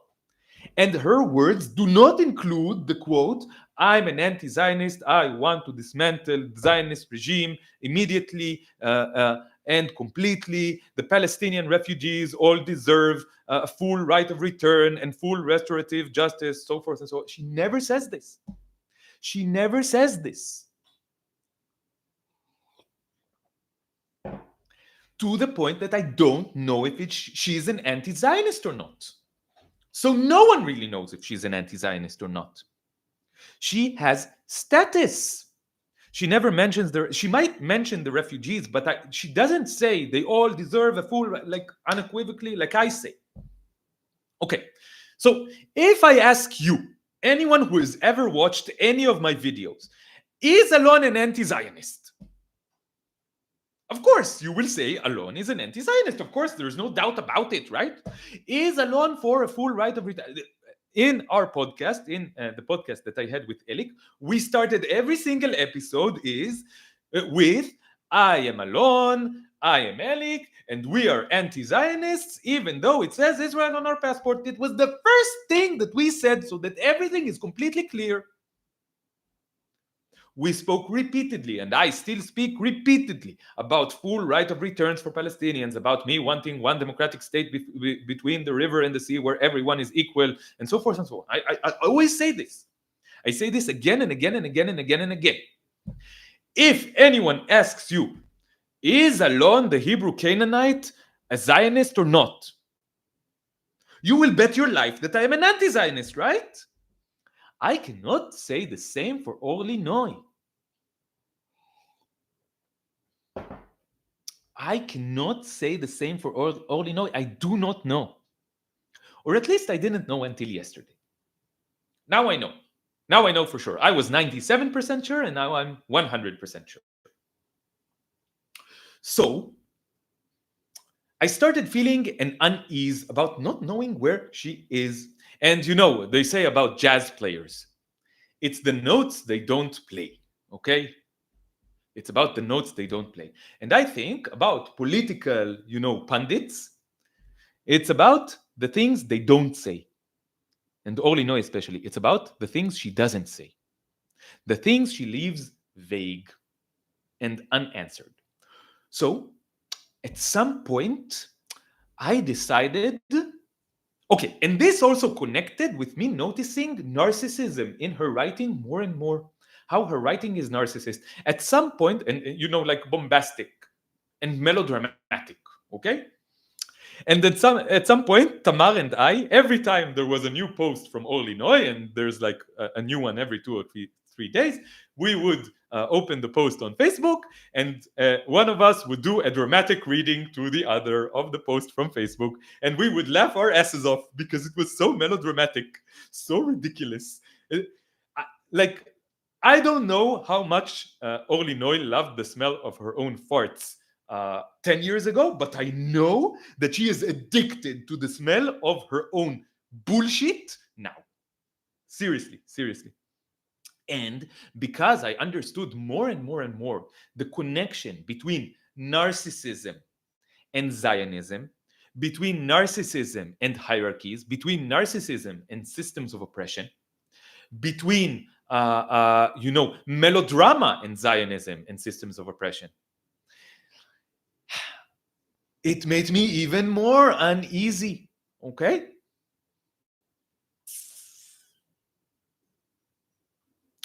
And so, as I said, Tamar and I would read her post to each other and laugh our asses off because it was just funny. The melodrama and the poetic, words that, like, she, like in one of her posts, I will tell you what I answered that post in a moment. She started the post with the curves of Jerusalem, and I'm like, are you turned on by Jerusalem? Like, is there something erotic here? and now Tamar and I have like this running gag where we say the curves of Jerusalem and we laugh our asses off. Okay, so this kind of bullshit. Okay, so I will show you some screenshots. Let's see some screenshots. Is it here? Hold on, I will open this. Yeah, okay.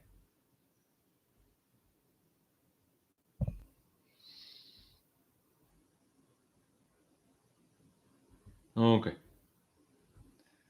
Here's some screenshots of posts by Orly Noy. And why am I showing you screenshots and not her actual Facebook profile? You can guess. Oh, okay, I will tell you some more stuff later. Okay. Let's see. The computer is a little bit stuck, so I'm going to close some windows. Yeah, let me close this. Hopefully to not cause any problems. Okay. I think now it's better. Okay, so why do I have screenshots? You can guess. Let's go to,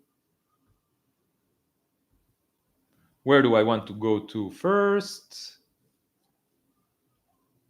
This, okay.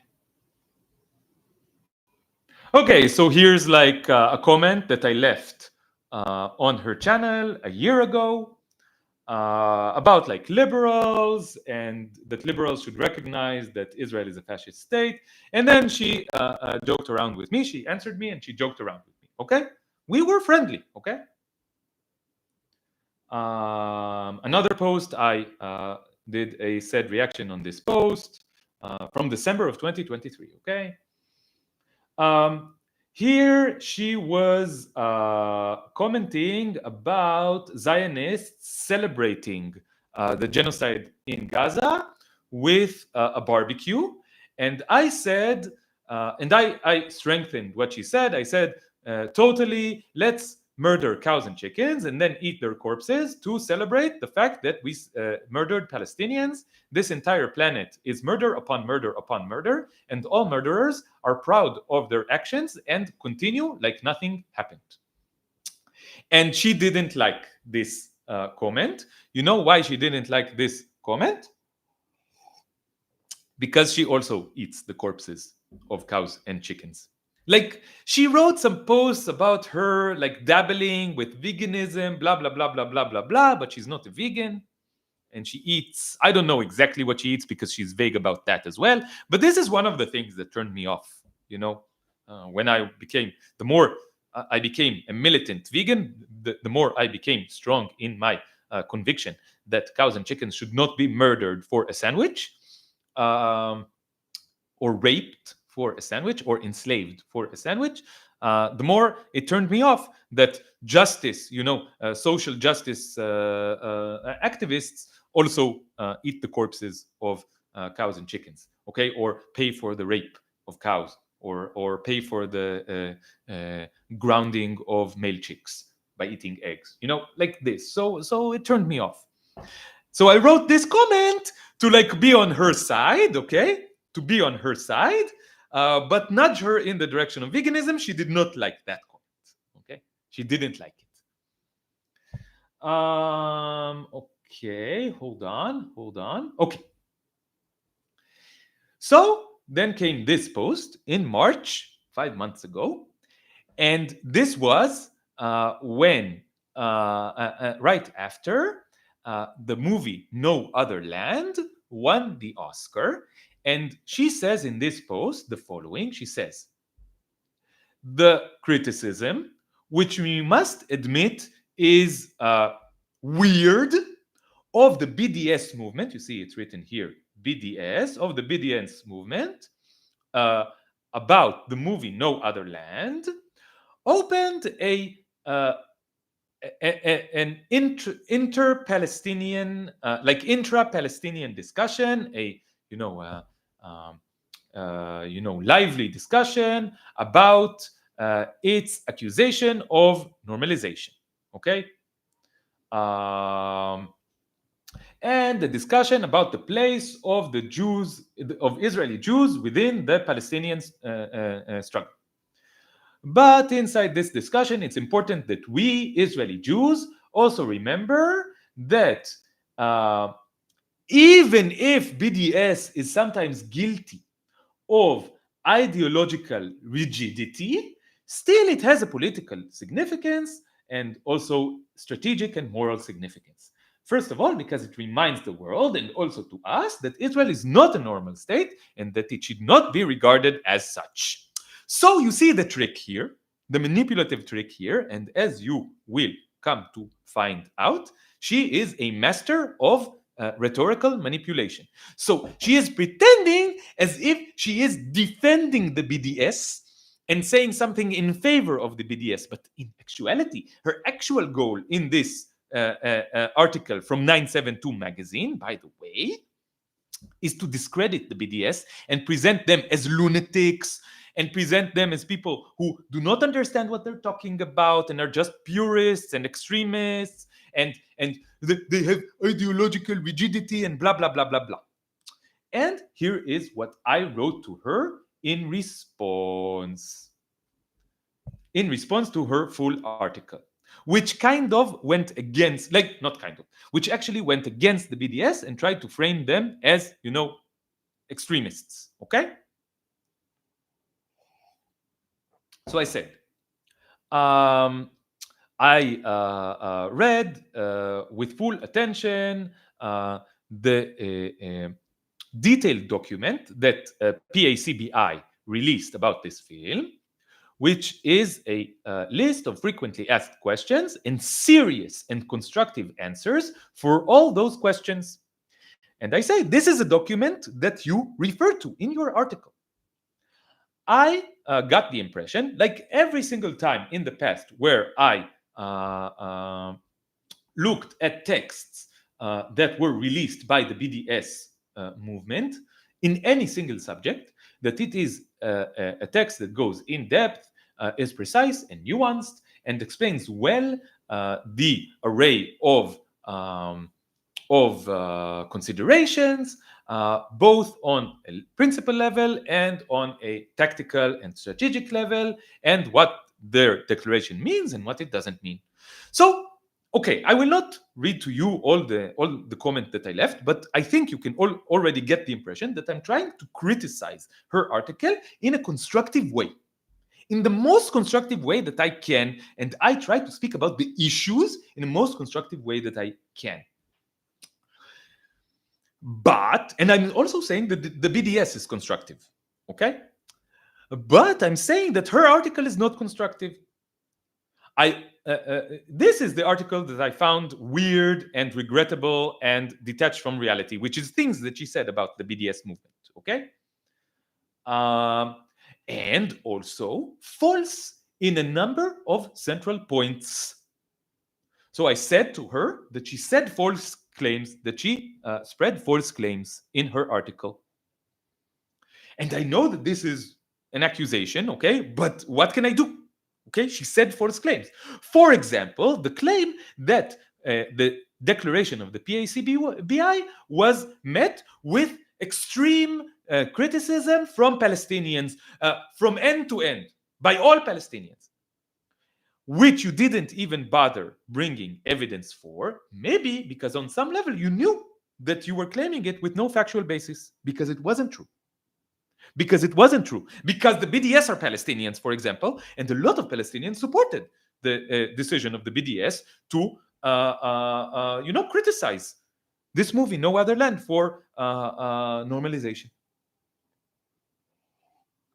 And I also referred to like a Twitter thread that she referred to, and she called it an exhaustive list of the failures with the declaration of the PACBI, but I read this thread and it was written by a rampant Zionist, liberal Zionist, who attacked the PACBI like not constructively and accused them of anti-Semitism, like directly said that the BDS is anti-Semitic, is an anti-Semitic movement. Okay, and Orly Noy linked to that thread where that woman said that the BDS is an anti-Semitic organization. Okay, and then I asked Orly, do you agree with the claim that the BDS is an anti-Semitic organization? And she didn't answer me. She ignored me. She also ignored this comment. Okay, so I criticized her. Okay, so I won't read to you the entire comment and translate the entire comment, but I said, I criticized her article. And then I said that, in short, as far as I'm concerned, everything that happened after this movie is a chain of examples that are very clear, that are not subtle, to who those who are still members of the Zionist cult, including those who are on the left extreme end of this cult, like you, always use the same tactics as all other Zionists when they disqualify the criticism of Palestinian activists who are too extreme. Which is exactly why the BDS phrased those criteria about normalization, because they want to separate between those who are still inside the cult and those who are against the cult. Exactly what I said. Because we cannot trust those who are still within the cult to behave in a constructive way. We cannot trust them to not try to fail our efforts to radically oppose Zionism, because they are still part of Zionism. Liberals are unbelievably manipulative, and it is my opinion, after all the empirical data that I collected with watching liberals, act in the world, that the more they are leftist, the more they are on the extreme left side of being a liberal, the more manipulative they are, and the more of a crypto-fascist they are. Okay? So, Orly Noy wants to pretend that she is a leftist, that she is part of the movement to free Palestine, that she is an anti-Zionist, but she never says that she's an anti-Zionist. And whenever there is an actual issue, she behaves like a Zionist. like this issue of the BDS movement, saying that the movie, produced, by the way, by Yuval Avraham, who works with her in 972 magazine, okay? So she cannot go against Yuval Avraham. She cannot say that the BDS decision is okay. She must say that the BDS are ideologically rigid. And she must refer to a Twitter thread that says that the BDS is anti-Semitic. And when asked about it, she will not answer you. She will ignore you because she wants to leave it vague. Okay? Here's more stuff. Okay, so this is again, I attacked her about the human supremacy because she used the word flock of sheep to describe stupid people. So I said, yeah, you are correct about your criticism of Israel and the Israeli army, but why use the word flock of sheep as a curse word? I do not remember ever seeing a sheep participating in a genocide. If anything, sheep are much better than humans, and it should be a compliment to every human to be compared to a sheep. She didn't like that comment either.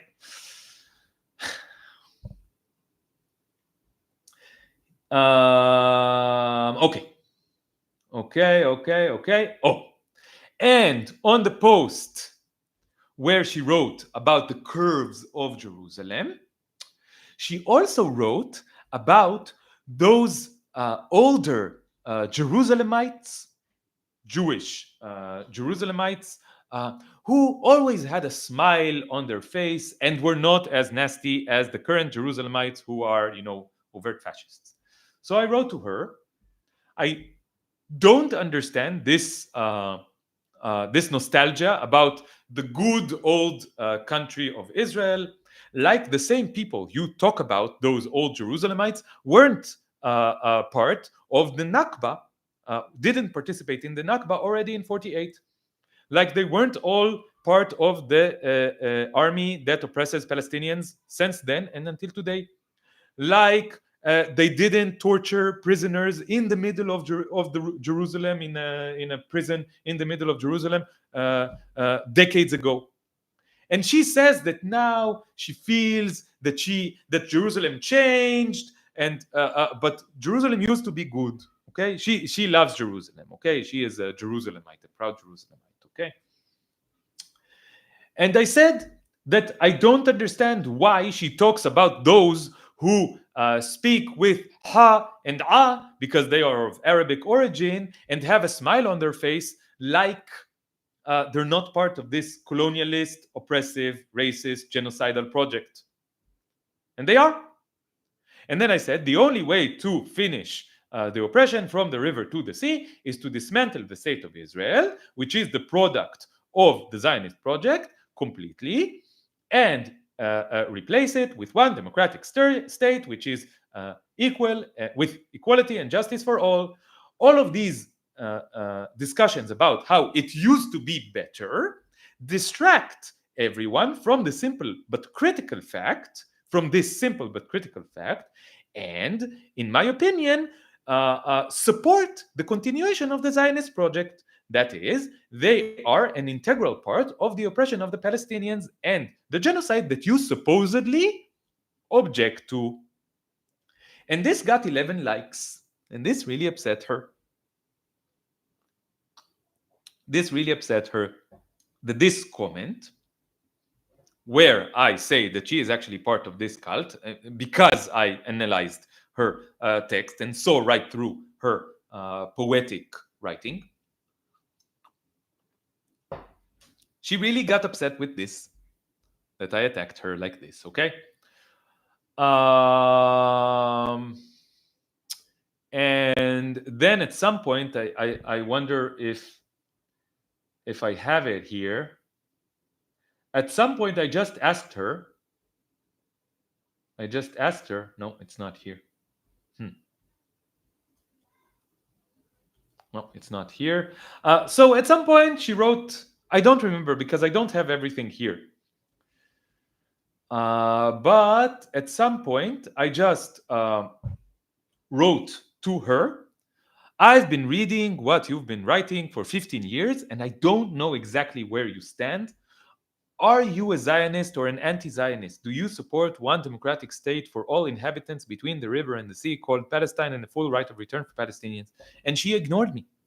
And the moment that I started writing, not in a way that agrees with her, like what I wrote here, and then she answered me immediately, okay? Because whenever you agree with her, she gives you a like, and she writes, yes, thank you, yeah, you're right on the money, blah, blah, blah, blah, blah. But if you disagree with her, so there's two options. If you are a right-wing person, a Zionist, someone to the right of her, and you disagree with her, she attacks you. Because this is good for her, to attack right-wing people, to argue with right-wing people and to call them trolls and to call them, disgusting, and to say that they should be ashamed of themselves and so forth and so on. This is good for her because then her base really, loves her for it. But if you write to her criticism from the left, like I did here, for example, where I say in the Twitter thread that you link to and recommended people read, there is a clear claim that the BDS is an anti-Semitic organization. Do you agree with this claim? And then she didn't answer. She just ignored me. Okay? And when I wrote about the BDS, she didn't answer. She just ignored me. And when I asked her if she was a Zionist or an anti-Zionist, she ignored me. Okay? And then a few days ago, and a couple of weeks ago, B'Tselem, she is the chairman of B'Tselem,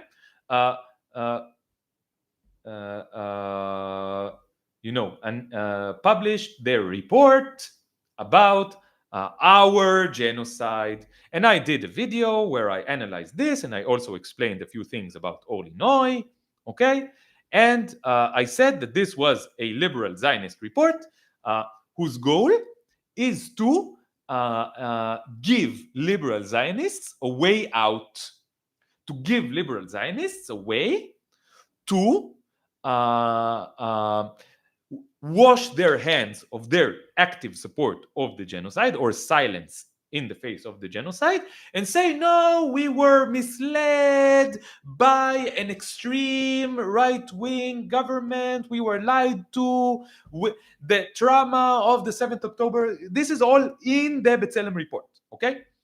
The trauma of the 7th of October that you experienced was used by the right-wing government, and this is why you were lied to and misled into supporting this genocide. But now you have to understand that this is a genocide, so please resist it, okay? It is urgent to resist it. 2 years into the genocide, 21 months into the genocide, now it's suddenly urgent to resist it, okay? And following this, you can watch my live stream where I analyze this the B'Tselem report. I put the link in the chat here, okay? And also it will be in the description of the video, okay?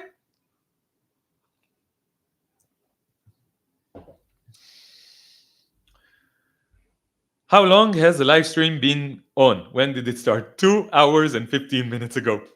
I apologize. I will get to the point very soon, okay? So, one of the people who are the target audience for this report, his name is David Grossman. David Grossman is a mildly famous Israeli author and a liberal Zionist through and through, okay? And he supported the genocide until now, or at least denied that it was a genocide, and supported our troops and supported the state of Israel and so forth and so on. And he posted. He was interviewed and he said, I must say, in like a speech, I must say that Israel is committing genocide and this is atrocious and blah blah blah blah blah blah. Okay? And then Orly Noy wrote a post that defended David Grossman and that said that people who are saying to him that this is too little too late are purists and not pragmatic, and they should embrace him. And actually, the fact that he calls it a genocide means that he is on his way to becoming a non-Zionist, that he is releasing himself from Zionism, and blah, blah, blah, blah, blah, blah, blah, blah, blah. And everyone in her comments were, as usual, yes, you are right, we shouldn't attack David Grossman, blah, blah, blah, blah, blah. And of course that this is what she would say, because she is the chairman of B'Tselem, and B'Tselem just released a report that was meant to enable people like David Grossman to say, oh no, it's a genocide, now I'm against it, and wash their hands clean of it. So now she's going to criticize him for it? No. Now she must, celebrate his sudden change of heart, okay? She must celebrate it and say that he is on his way to being anti-Zionist. And I commented on this as well.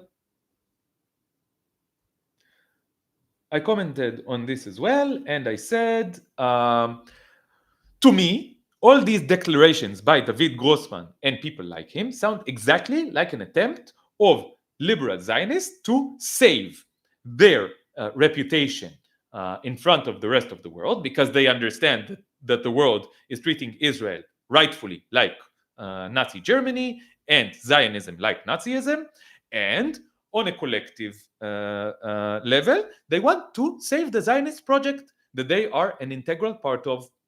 And they understand that the Zionist project will not be able to survive committing a genocide. So they are saying, hit the brakes, hit the brakes. They're trying to save the Zionist cult. And this is what I'm saying here. And what I also see is the B'Tselem organization and other Israel human rights organizations, helping that clique of liberal Zionists to clean themselves from guilt. Okay? With melodramatic reports that heroically and in a fake way declare that this is a genocide 21 months too late, and building a narrative about how I said everything that I said here. Okay? I wrote this to Orly, in the comments to Orly, and that they are now, praising each other for how moral and brave they are, and all of this on the backs of the Palestinians that they supposedly want to help. And why is this? Because B'Tselem and other human rights organizations, Israeli human rights organizations, are an integral part of the Zionist system. They depend on it critically, financially and politically. They serve the goals of Zionism, and they help Zionism consciously or unconsciously to preserve itself. And your post is exactly this: an attempt to silence anyone who is rightfully criticizing David Grossman and other liberal Zionists like him for doing exactly what they did for the entire existence of the Zionist project. It's called shooting and crying in Hebrew. It's an expression in Hebrew, shooting and crying, lirot velivkot, okay? Supporting an ethnic cleansing, participating in an ethnic cleansing, and then declaring how they were actually against it after the fact. Supporting a genocide for a year and a half, actively or in their silence, and then when it's already done, suddenly pretending that something changed and saying, I'm against it now. And I said, I do not want to I do not like your attempt to present David Grossman as something that he is not. He was always a Zionist, and he is a Zionist now, because in her post, she implied that because David Grossman called it a genocide, now he is not a Zionist anymore. And this is ridiculous. He's behaving in the exact same way that liberal Zionists always behave. And I'm saying there is no contradiction between his behavior and Zionism. Actually, his behavior is completely predictable as a liberal Zionist, and many wrote in advance that this is what is going to happen. And the fact that there is a logical contradiction between what he's saying and Zionism doesn't change anything, because there was always a logical contradiction between Zionism and all the supposed, pure values of Grossman and people like him.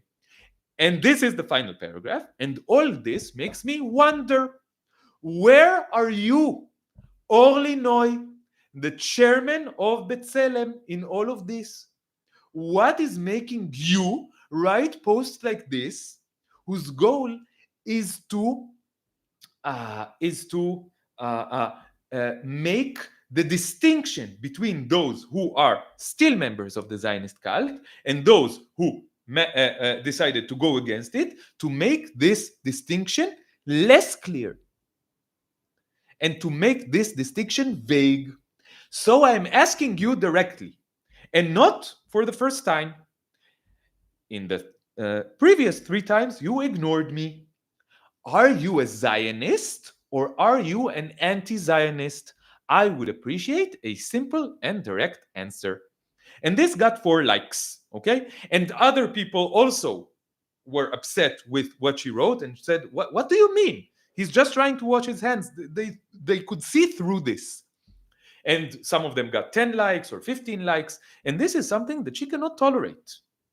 This is something that Orly Noy cannot tolerate. She only wants yes men in her audience. She only wants people who write how amazing she is and how right she is. And not only are you right, but here is how you're even more right. And thank you for putting into words what I'm thinking, stuff like that. That's all she wants. That's all she wants. People who agree with her. This is a clique within a cult. She is the leader of a mini cult inside the cult, and she does not like this. So she ignores this. And she is very much bound by her membership by her being, the chairman of B'Tselem, and her writing in the liberal Zionist magazine, 972 magazine, and her being colleagues of Yuval Avraham, and so forth and so on. She is bound by it, and she cannot take serious criticism from the left about what B'Tselem does and about what she does as, which is part of her obligation to her job as the chairman of B'Tselem, or to her job as a writer on 972 magazine. Okay, she cannot tolerate this criticism, so she will ignore it. Until when? Okay, so after I wrote this, she ignored it, and I said, here I tag her, Orly Noy, and I say, why are you ignoring me? Okay, and then someone asks whether what I wrote is an actual quote from the B'Tselem report, and I said yes, it is, and I linked to my YouTube live stream where I analyzed this, and I also linked to Adi Kalai, who did an analysis of the report as well. Okay, she cannot tolerate this in her comments. She cannot tolerate this, so she still ignored me. Okay, but a few days later, let me see. Oh, then I found a letter that David Grossman wrote about how amazing the B'Tselem organization is. It was back in 2012, I think. Okay, he wrote a letter about how amazing B'Tselem is, and about how you should, how they're doing important work, and how you should donate to them, blah, blah, blah, blah, blah. So I asked a few questions, like journalistic questions, about the connection between, I told her, I'm asking you as the chairman of B'Tselem, okay, chairwoman of B'Tselem, I'm sorry for the sexism, I'm sorry, chairwoman of B'Tselem, chairperson of B'Tselem, I'm asking you about the connection between David Grossman and B'Tselem, okay? And she, of course, continued to ignore. Now let's see the final episode. Let me find the final episode.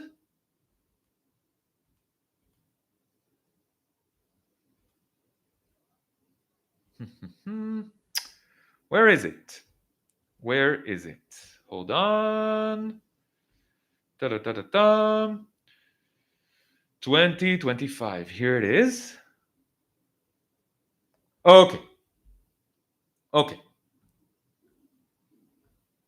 Let me share this final episode.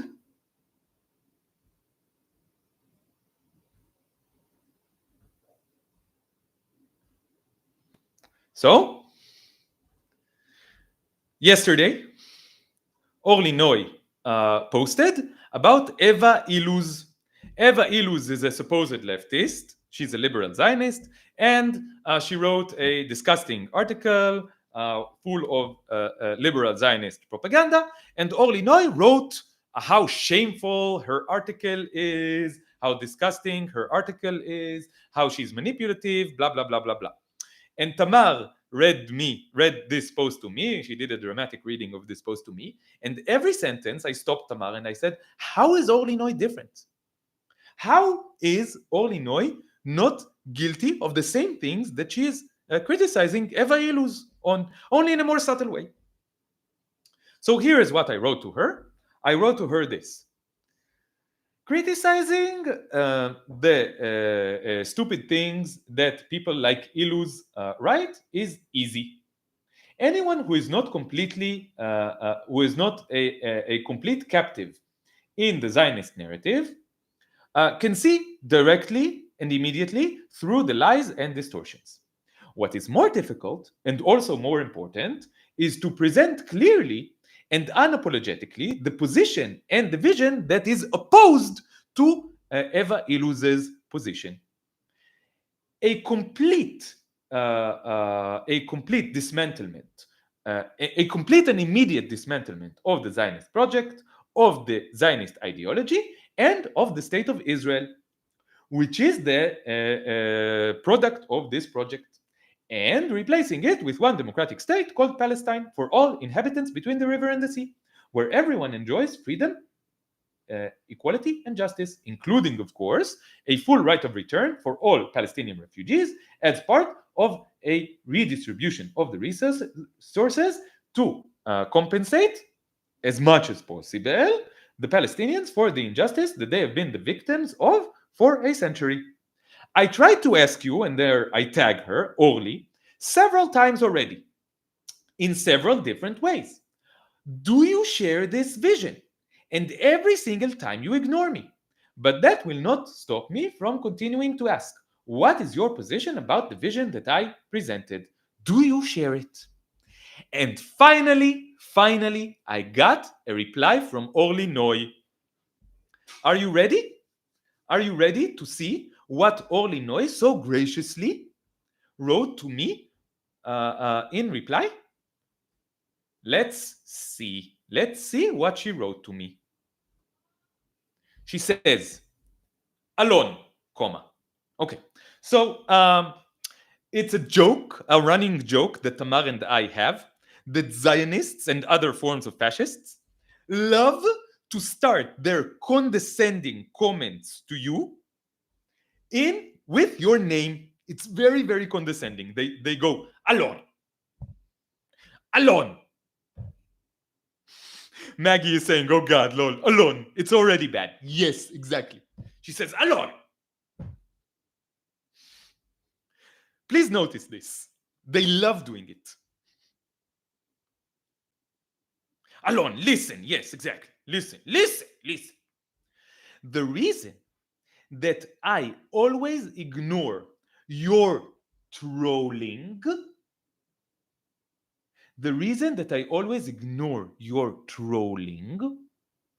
so this is what I am.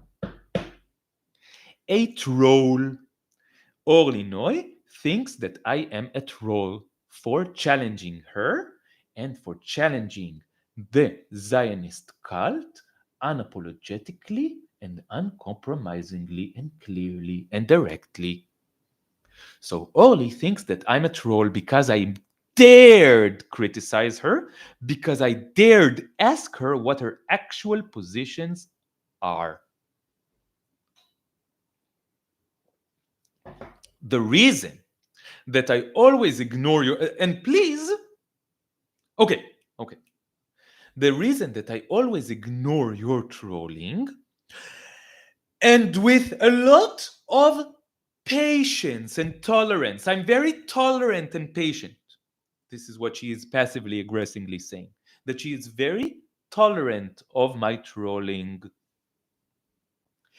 is that I still have a little empathy for the scared young man who wrote to me back then about deep feelings of fear following a minor post that you wrote, if I recall correctly.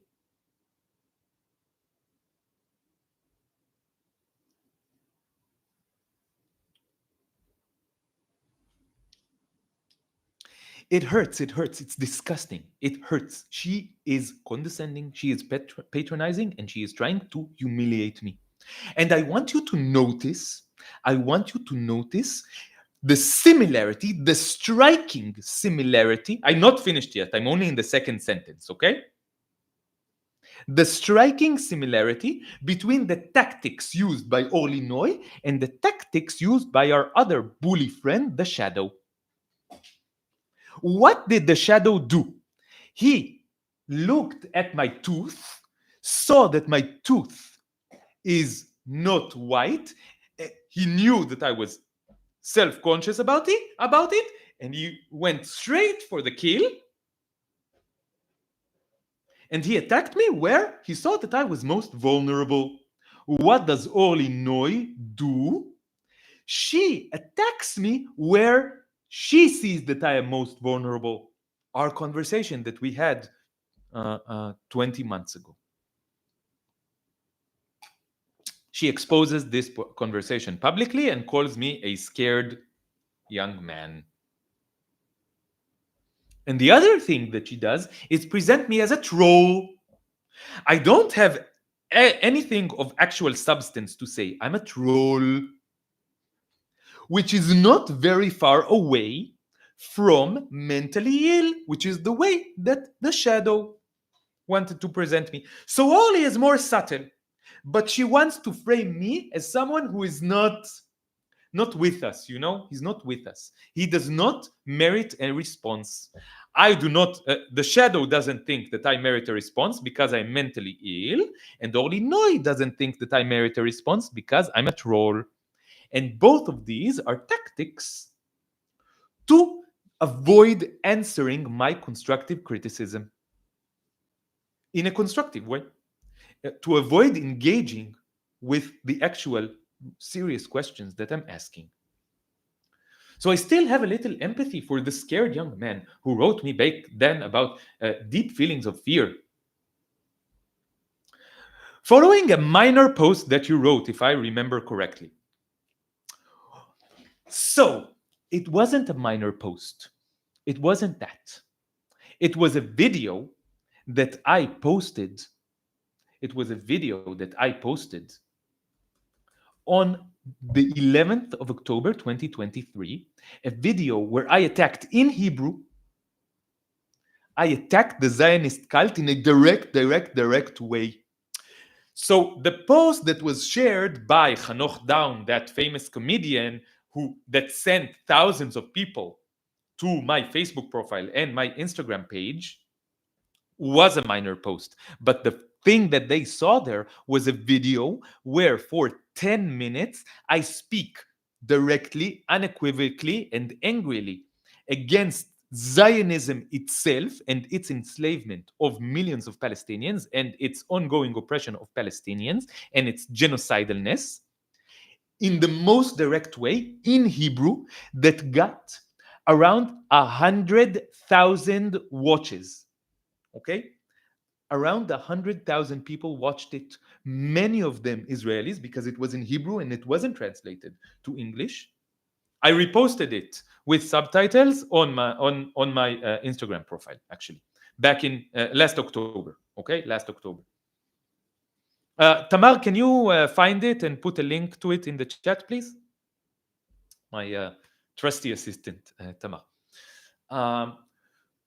And this wasn't a minor post. And look how she's trying to minimize me because she's trying to. It's also on YouTube. Okay, so put the link to YouTube here. Thank you, Tamar. She's trying to minimize me. She's trying to make sure that I understand that I am small and that she is big, that I am minor and that she is major, that I am pathetic and unimportant and that she is important, and she doesn't have to answer to me. She is the chairwoman of B'Tselem. She is a head writer for 972 magazine. Yeah, okay, little boy. Exactly.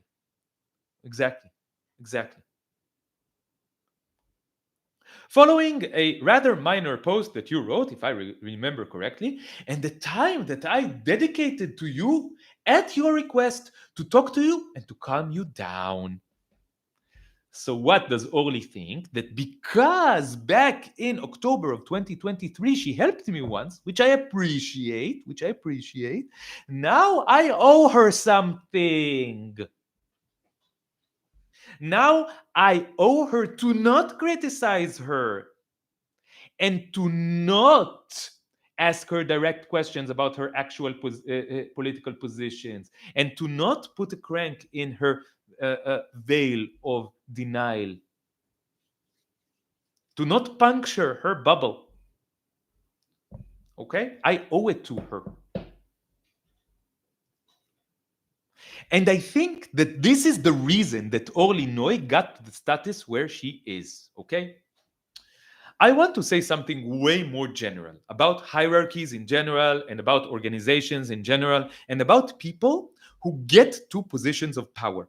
So they say that power corrupts, and I think that this is true. Okay, I think that once you get a position of power, it corrupts the way that you behave. It makes you condescending, it makes you dismissive of other people, it makes you narcissistic, it makes you detached from reality, it makes you dismissive and invalidating, like Philip is writing in the chat. And I must tell you, I'm working really hard on not letting the fact that I now have a YouTube channel with like 6,000 subscribers and an Instagram page with 9,000 followers get to my head, because even this small kind of flattery, it can get to your head, and I'm saying no. Okay, but she let it get to her head, and power corrupts. But I think that there is another direction to this. I think that certain behaviors are rewarded by systems of oppression, by hierarchical systems, by systems of control, by systems that are based on supremacy, by cults, by systems that are based on narcissism. Okay?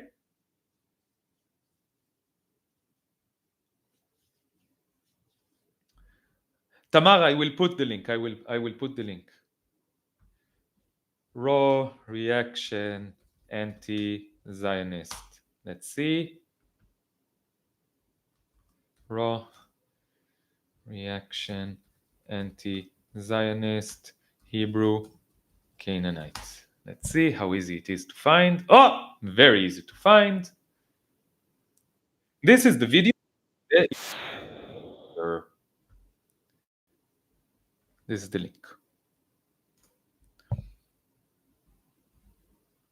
And I think it's very disgusting of her to minimize what I did, because I may have been the only Jewish Israeli person to speak like this, in this way, on video at that time, days after October 7th of 2023.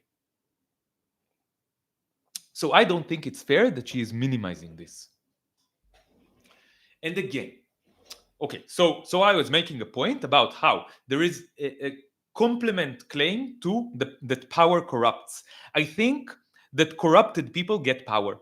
I think that the system rewards people who behave in certain ways, and it doesn't matter if it's Microsoft or the U.S. government or the police or the army or human rights organizations, or academia, or the world of arts, or the world of music, or film industry, whatever. It doesn't matter.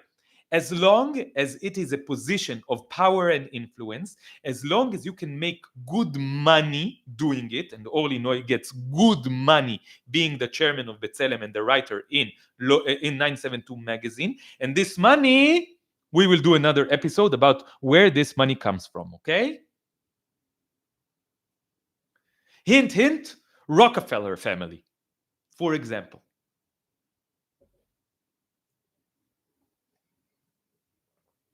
So these positions of power attract people who are already corrupt, and I think that Orly behaves in this way where she scratches your back and then you have to scratch her back. If she helped you 2 years ago, then you don't have any right to criticize her, and if you do criticize her, then you broke the rules. And systems that are hierarchical, positions of power, attract these kind of people. These people come to positions of power, and this is why I am an anarchist. Because power corrupts, and the corrupted get power.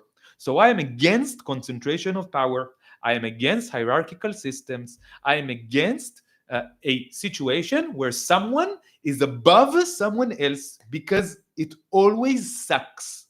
Let's continue reading her comment. I see that in the meantime, you developed quite a level of self-confidence, which is wonderful. And that you acquired some Zionist radar that tracks Zionists to you, that tracks Zionists for you, and a fetish to smite their heads with such self-importance, which is slightly less wonderful. So, here is what Orly Noy thinks about me. That now I have some complex of self-aggrandizement. So you see, now she is directly calling me insane. She's directly calling me insane. That I have a fetish, a sexual fetish, to expose Zionists. Again, I'm insane. You see, I'm insane. Fetish, why would she say that? Because she's disgusting. Because she's disgusting. And by the way, I mentioned that she is the one who wrote about the curves of Jerusalem. And the word that she wrote for curves is exactly the word that is always used for the curves of the body of a woman. Kimureha shel Yerushalayim, kimureha. Every accusation by a Zionist is an admission of guilt. Remember this. Every accusation by a Zionist is an admission of guilt, and Orly is accusing me of being self-aggrandizing and accusing me of having a sexual fetish, of my motivation being a sexual fetish. That's all.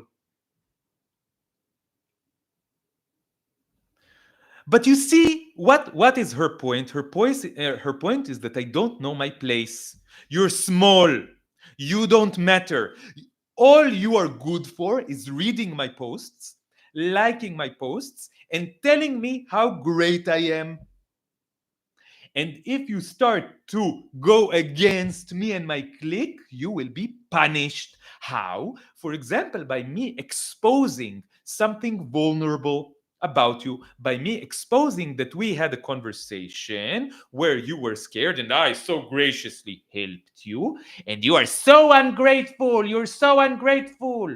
You should be grateful. What do Zionists love to say to me? That I am ungrateful for what Zionism did to me. And Orly is saying that I am ungrateful for what she did for me.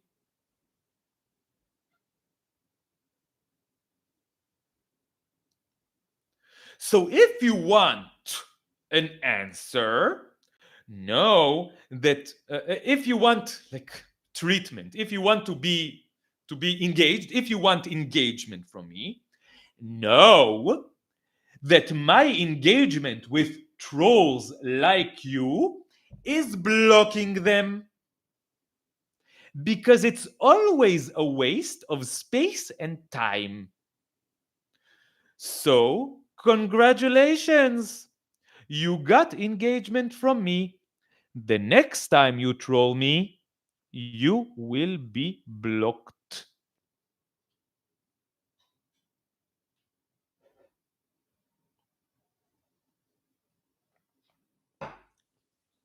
Threats. Zionists love threatening those who go against Zionism. Zionists love to humiliate those who go against Zionism. Zionists love to attack your most vulnerable point. Zionists love to lie about you. Zionists don't like to answer your points. Zionists don't like it when they have to answer your points. They don't want to even admit that you have points. They want to frame you as insane, as a troll, as someone who's getting paid, blah, blah, blah, blah, blah. Anything to avoid actually engaging with your honest criticism.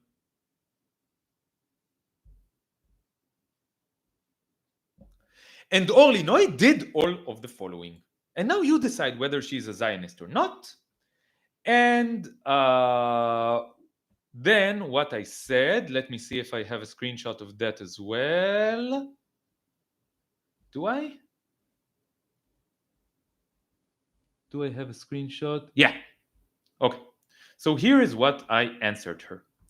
What I answered is, oh, hold on. Let me see.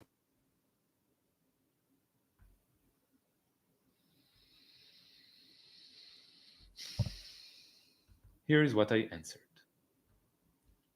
What I answered is, first of all, of course, I remember that incident, and I appreciated you at the time for helping me. And I still appreciated you even when I wrote the comments where I criticized you. But now I'm not so sure how much I appreciate the help that you gave me, because I see that, first of all, you feel very comfortable exposing a sensitive private conversations that we had in public, and worse, that you can use it to try to silence my criticism. The fact that you helped me once back then does not mean that I am now fully obligated to you, that my commitment is fully to you. My commitment is first and foremost to truth and to justice. Secondly, everything I wrote here and before was completely constructive.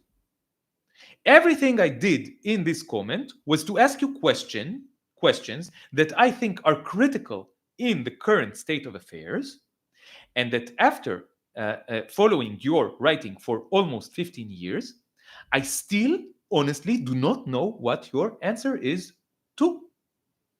The very fact that you are avoiding answering my questions, first by ignoring me, and then by framing my constructive questions as trolling, only shows how important it is that I continue asking you.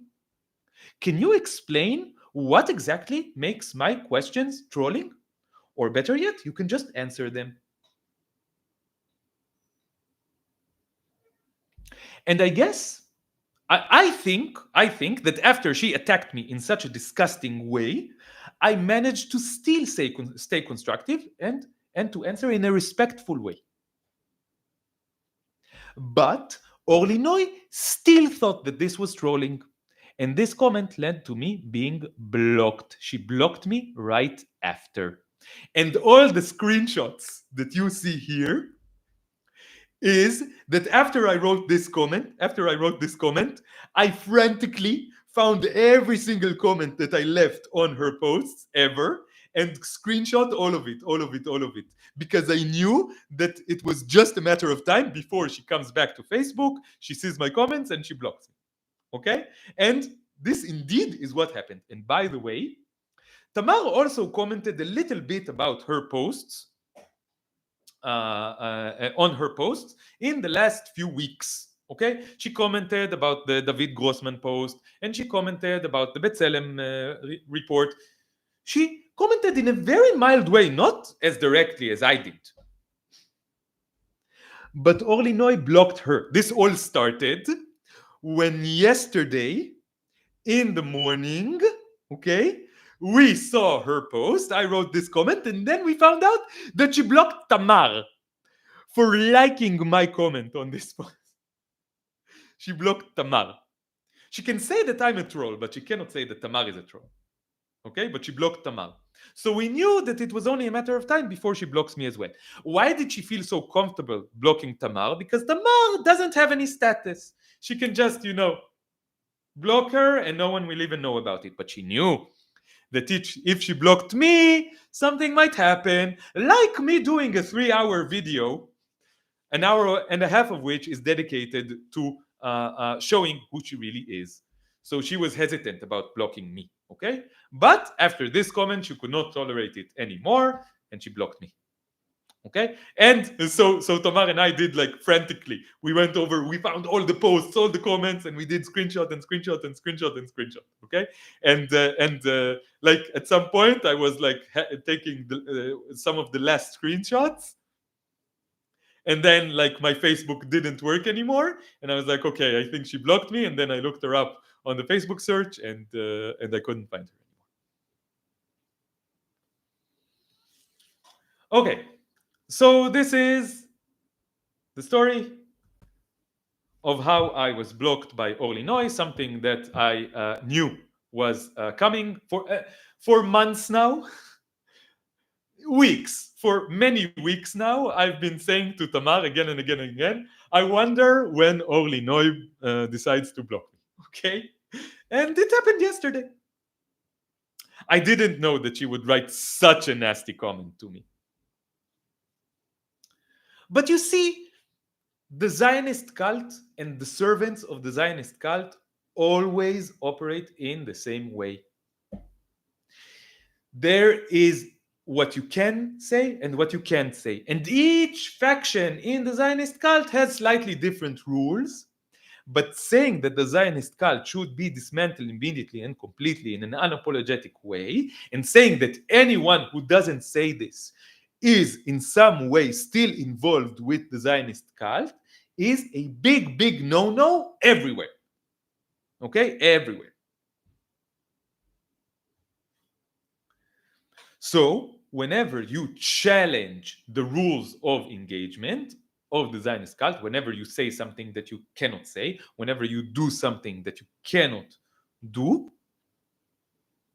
they will attack you, they will bully you, and they will all use the same tactic.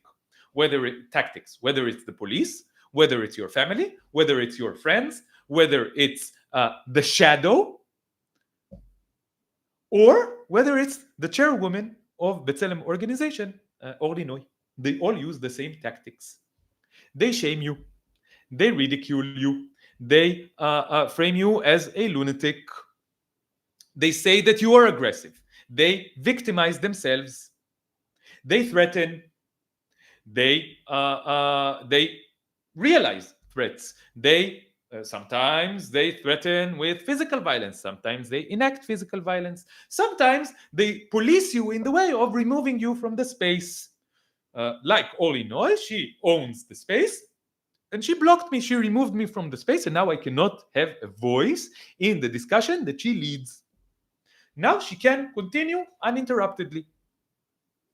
Now, after I was arrested, life in Haifa can continue uninterruptedly because there is no protest against the genocide and the starvation anymore.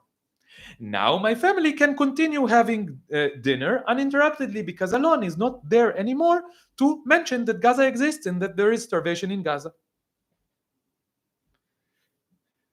Now the virtual space is better because Alon has been silenced by the shadow.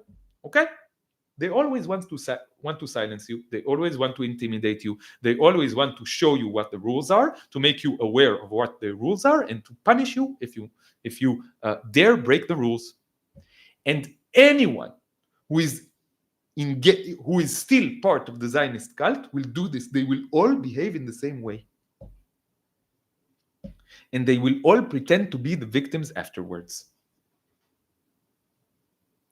And I don't think it's very, I'm not being innovative when I say this about the shadow, okay? Everybody knows this about the shadow and other extreme right-wing bullies. But I think that I am being slightly innovative when I show that this is the case also for Orly Noy, the chairwoman of the B'Tselem organization, the human rights organization, who has a financial, material interest in preserving her status within the Zionist cult. And she will stop at nothing to do this, to purify the space of dissidents. And this is the way that the Zionist cult bullies anyone who goes against it. And this is why the vast majority of people do not go against it. And those who do go against it don't do it often, don't do it publicly, don't do it directly, don't do it unapologetically. But I will not stop. The more you try to silence me, the more I will speak. I just get energy from people like the shadow, from people like Orly Noy, from people like my brother-in-law, from the police. I only get energy from you. I will speak more directly. I will speak more unapologetically. I will speak more fiercely. I will speak more publicly. I will speak more loudly. I will speak more. The more you try to silence me, the more I will speak. I want to dismantle Zionism. I want to dismantle all systems of oppression. I want to dismantle all hierarchies. I want everyone to be equal. I want everyone to be free. I want everyone to have a good life. Everything that I want is good. And I keep being punished for wanting this. You will not beat me.